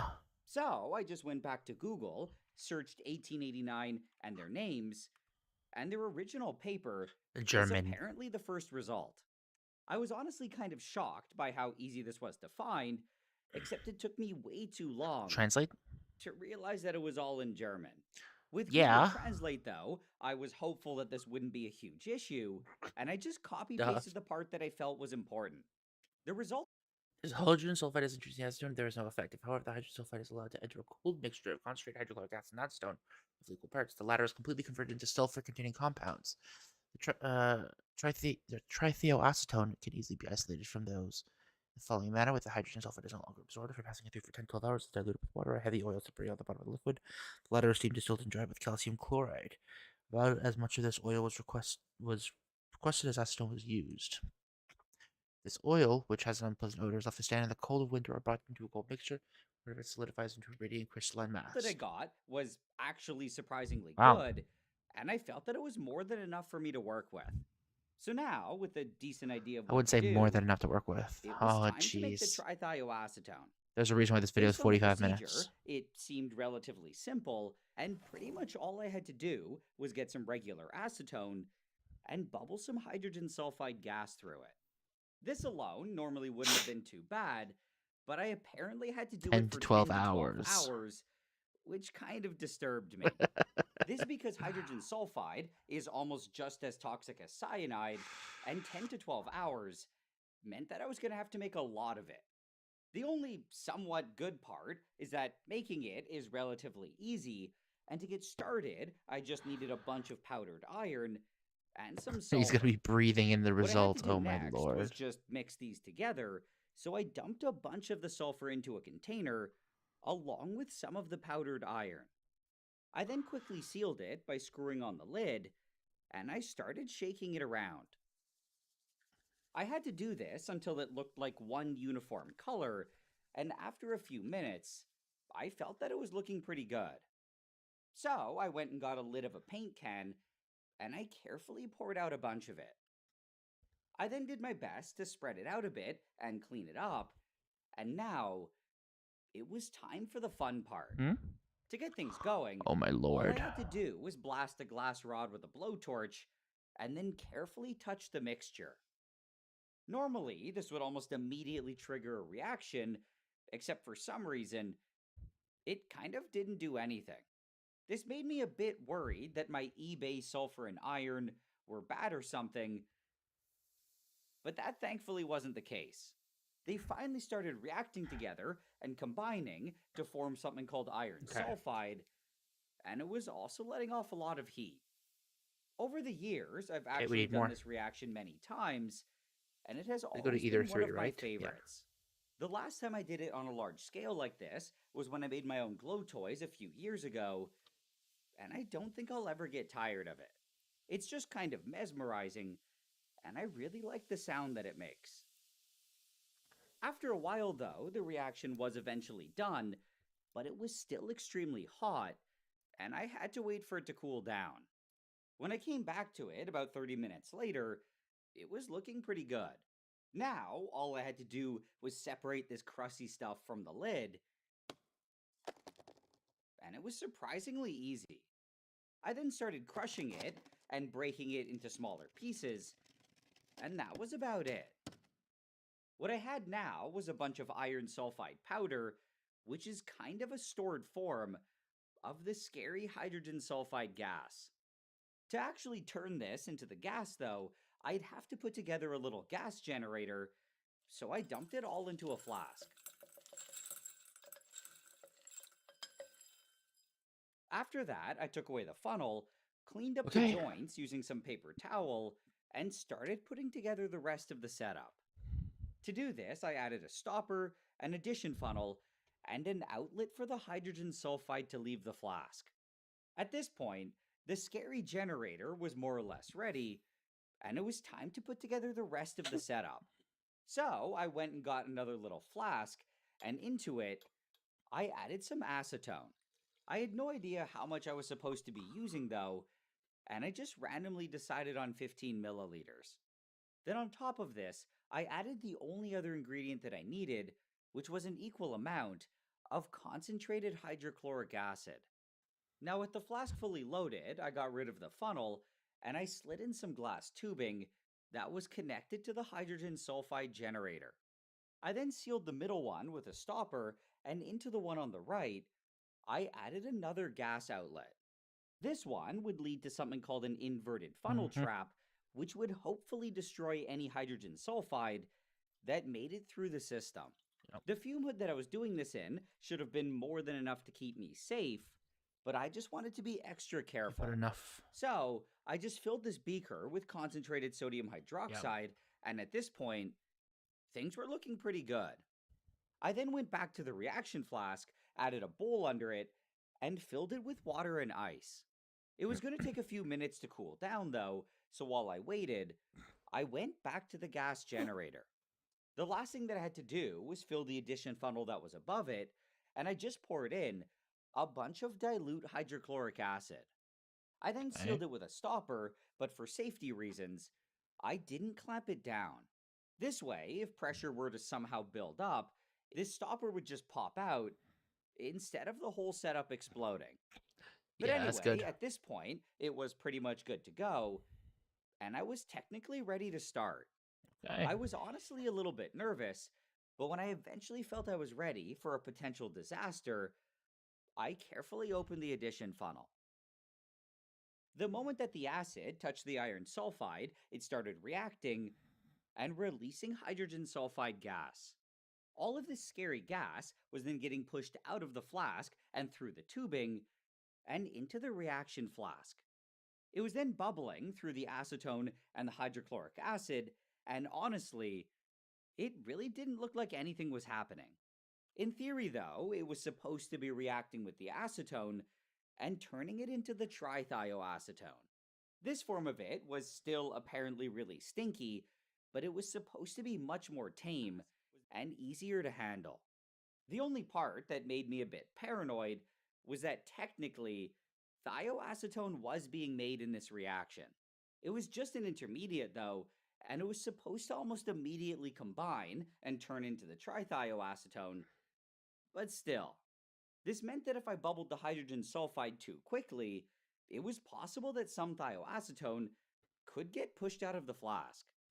This could then potentially escape my setup and get pulled away by my fume hood, and if it were as bad as the stories claimed, it could be a big problem. So, the amount of hydrogen sulfide that I was making had to be very carefully controlled. Besides that, though, things were actually looking pretty good, and I basically just had to keep it going until it was done, which was apparently 10 to 12 hours.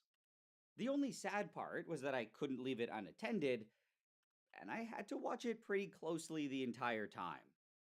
For the next hour, though, it still kind of looked like nothing was happening, and I started thinking that I might have been wasting my time.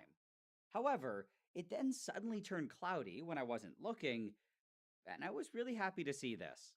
I then kept it going, and I definitely felt that it was getting cloudier and cloudier. It was only when it hit the 4-hour mark, though, that I really started to get excited. It wasn't super obvious, but it looked like there was a bit of oil that was forming on the surface. This was a really good sign because trithioacetone is supposed to be an oily liquid. Around the same time, though, I also noticed that the generator was running out of iron sulfide, and it was getting a little too full. So to continue, I was going to have to swap out the flask for a fresh one that was full of new iron sulfide. I was also going to have to do this every few hours, and it was far from ideal to say the least. With the fresh sulfide, though, I was able to keep it going, and about an hour later, when I slowed down the stirring, I saw something even more exciting. At first, it was hard to see, but there were actually some small blobs of oil that were floating around. Then, after another couple hours, there were a lot more. I was really trying not to get my hopes up, but at this point, things were looking pretty good. So it was, of course, right at this moment that my brother came in and told me that he smelled something. Yo, it kind of smells bad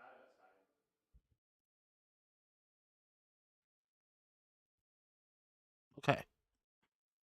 What's the number here?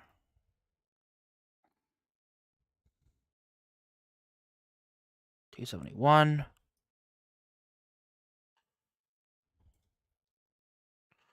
Exactly 250. Okay.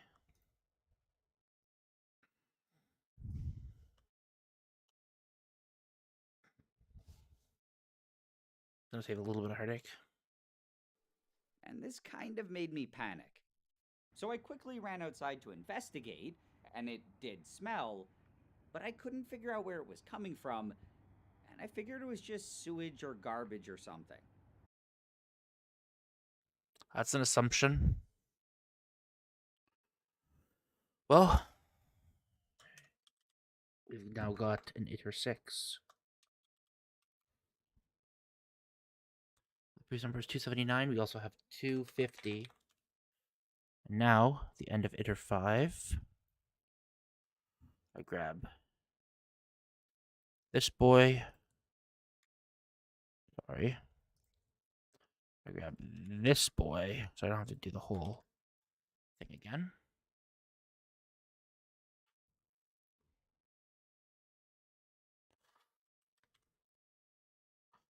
So ITER 4. We're looking at ITER 5.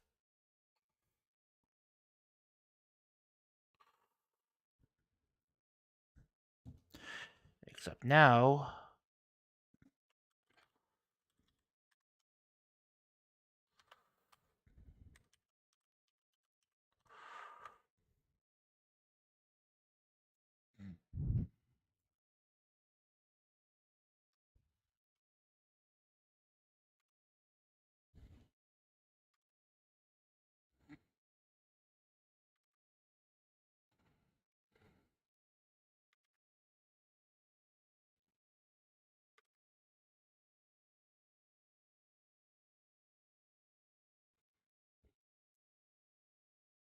and now we put the $sign back there. Back to 0 again.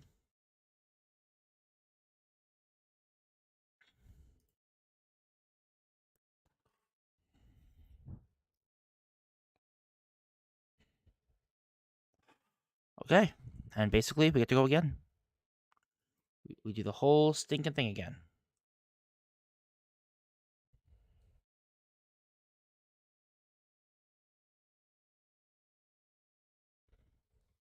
But anyway, I then went back to staring at the flask and adjusting the bubbling rate, which was honestly getting painful at this point. This is so ridiculously fucking dangerous for such a low return. Like I know that this is, it's Nile Red, so like, obviously he's gonna do it anyways. But like, oh my lord, you really don't have to. In the paper, though, it said that it was either 10 to 12 hours or until it stopped absorbing. When I started this reaction, I was really hoping that it would magically stop way earlier, but I never saw any real difference. So, I just ended up going for the full 12 Yeah. hours. When it was eventually done, though, I felt that it was looking pretty good, and the first thing that I had to do was get rid of the gas line. I was a bit nervous about opening up the flask and unleashing some sort of terror, but it turned out to be totally fine. I was able to just pop it out and replace it with a stopper, and I didn't smell anything. However, I wasn't sure if this was just because my fume hood was working really well, or that I hadn't actually made any trithioacetone.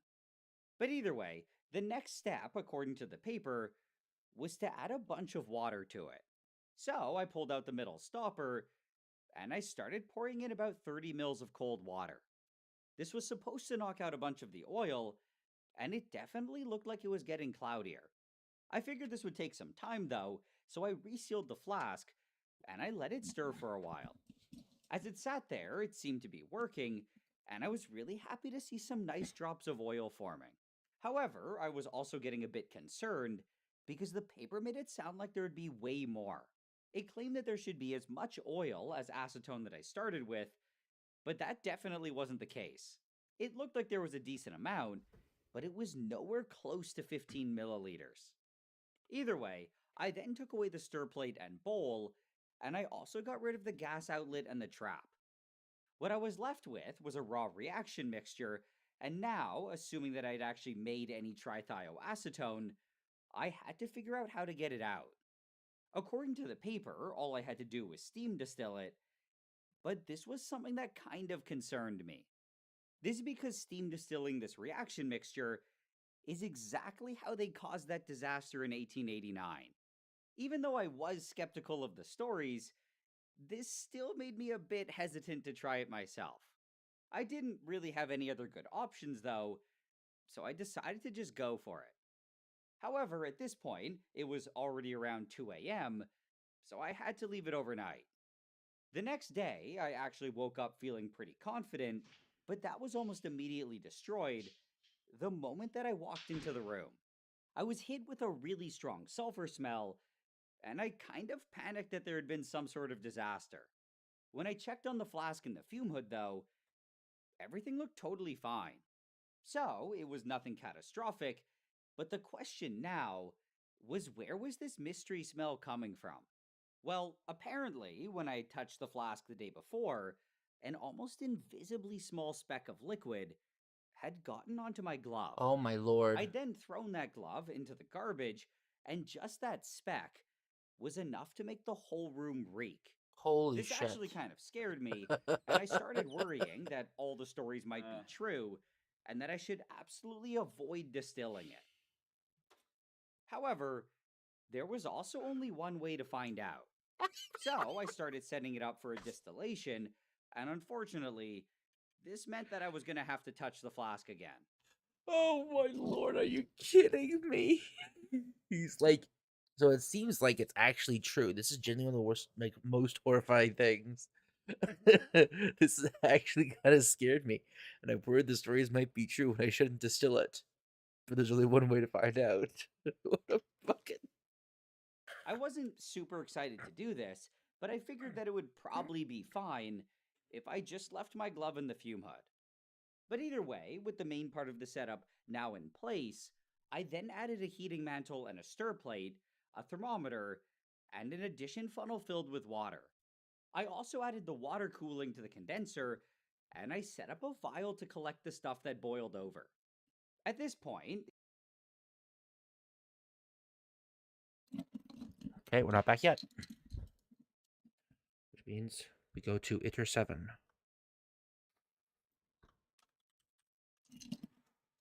We repeat.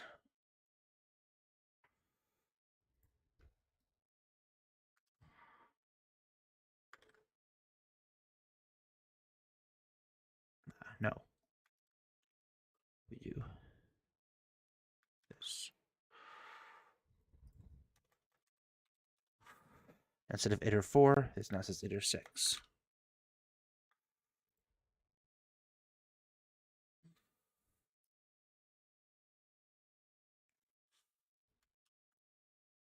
We're actually like halfway already, so I might not even need nearly as much.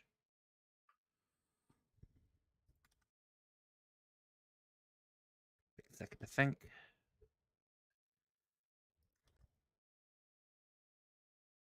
Okay.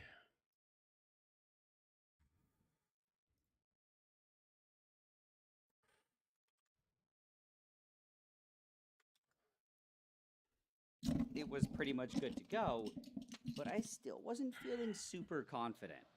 I guess I'm ready to start the distillation. He doesn't seem ready to be. There was nothing I could do about that, though, so I just switched on the heating, and I nervously waited for it to heat up. It actually ended up going way faster than I thought, and within a few minutes it was already boiling, and I started collecting something in the vial.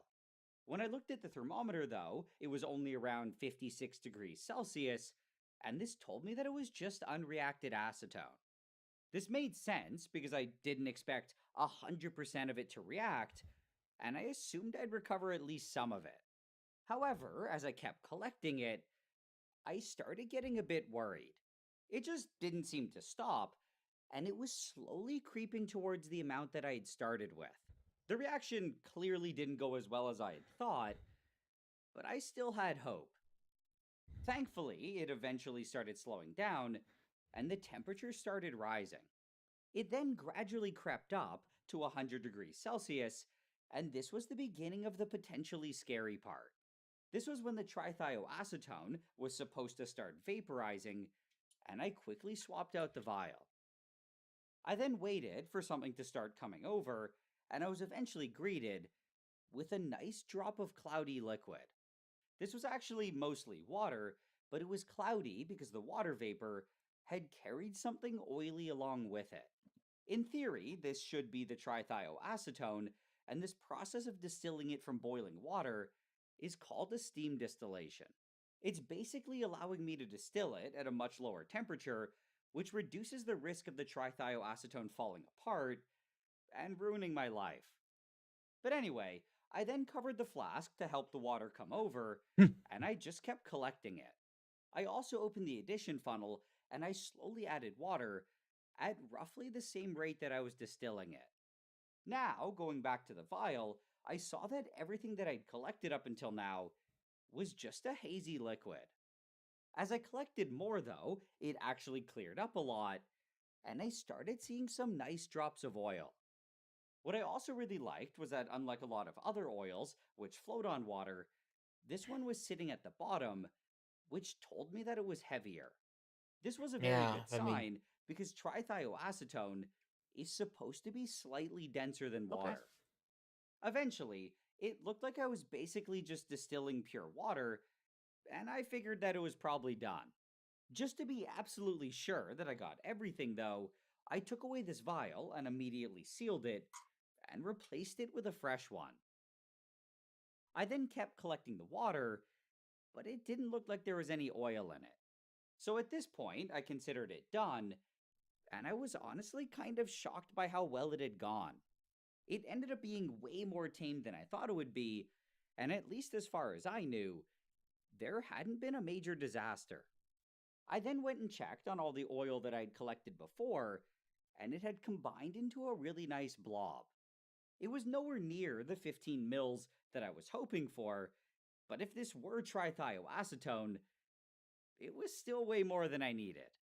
It was also probably pretty stinky, and I was really curious to know what it smelled like. However, I was also kind of scared to open it outside the fume hood, so I tried just smelling it through the vial. It actually doesn't smell bad at all. It kind of smells like grapefruit candy. I was honestly extremely surprised by this, and I was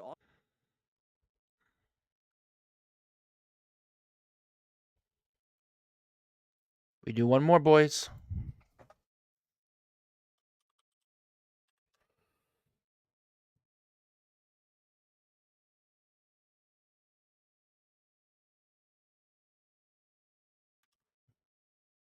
This should hopefully be the last one, and then I'm all done.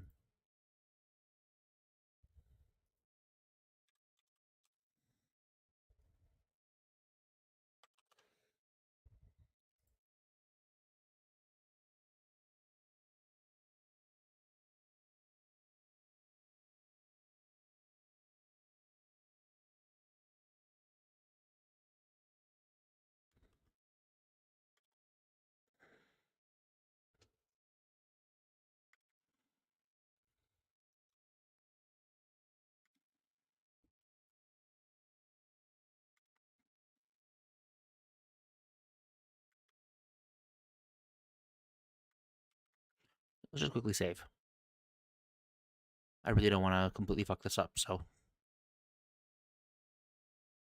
also a bit confused about how something so stinky had become good.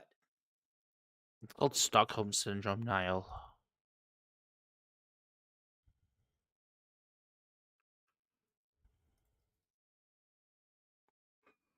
Uh-oh. So I looked up what it was supposed to smell like, and I was actually kind of surprised by what I saw. This is because, in very low concentration,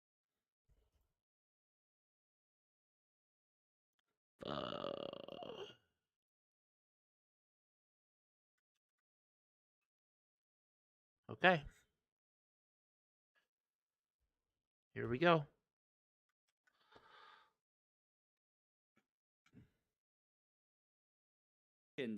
it can apparently smell tropical with a grapefruit nuance.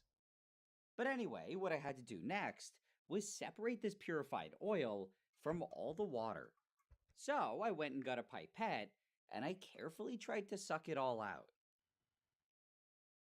I was doing my best to only get the oil, but I also did end up getting a little bit of the water. Yeah, that's fine. I then shot it into a much smaller vial, and I attempted to get rid of the extra water. It ended up being a bit of a struggle, and I lost some of the oil doing it, but I was able to get rid of pretty much all of it. At this point, things were looking really good, and the only issue was that the oil was slightly cloudy because there was a small amount of water still in it.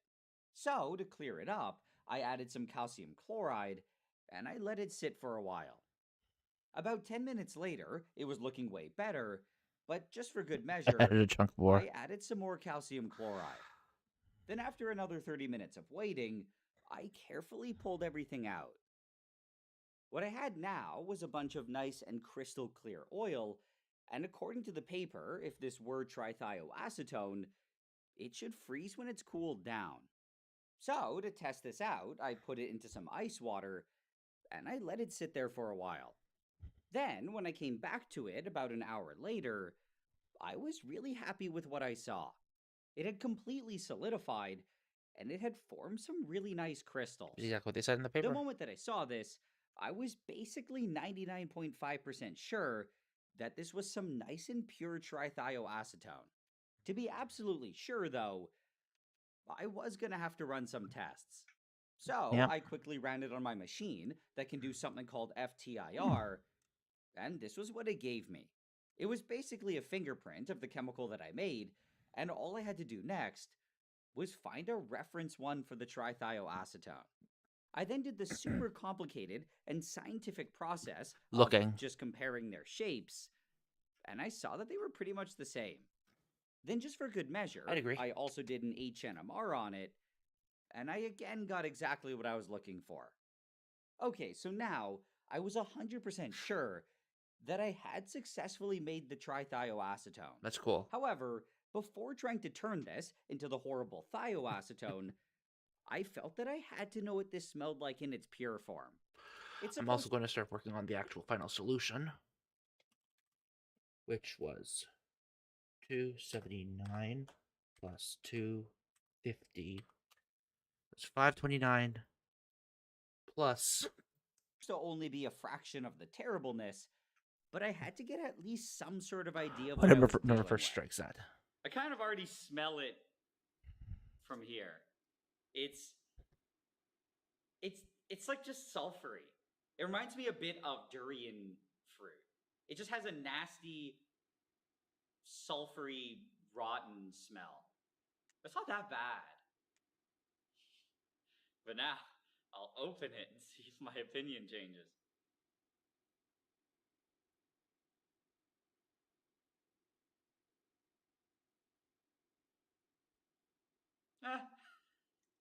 Still not that bad. It's what's worse is just it permeates out of the vial and just kind of leaves a weird sulfury smell in the area. That's actually worse than its pure form, but it's still not that bad. It's yeah, it's not that bad. It's so bad. It's so bad. What do you? But you smell it from there? God, dude, your nose. You don't smell it? I smell it. It's not that bad. Oh, that's the nastiest thing I've ever smelled. I'm about to throw up. No. Yeah. Actually? Yeah. Oh. In general, I'm pretty resistant to smells, so it didn't bother me that much, but having my friend react like this...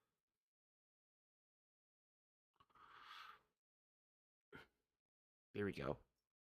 Where's the number? 233.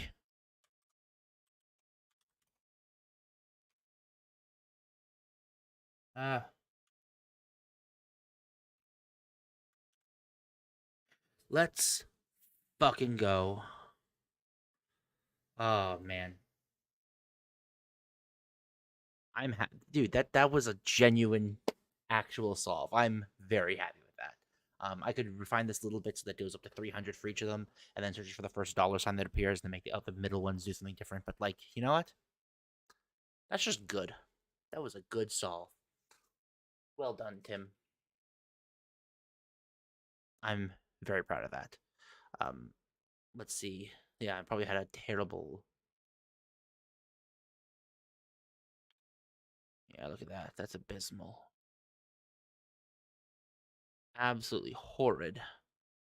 I lost a nice chunk of time there, but you know what? No shame. No shame. Solid. I'll take the 2 stars I get today. Thank you very much for watching. I hope you guys have enjoyed this overall.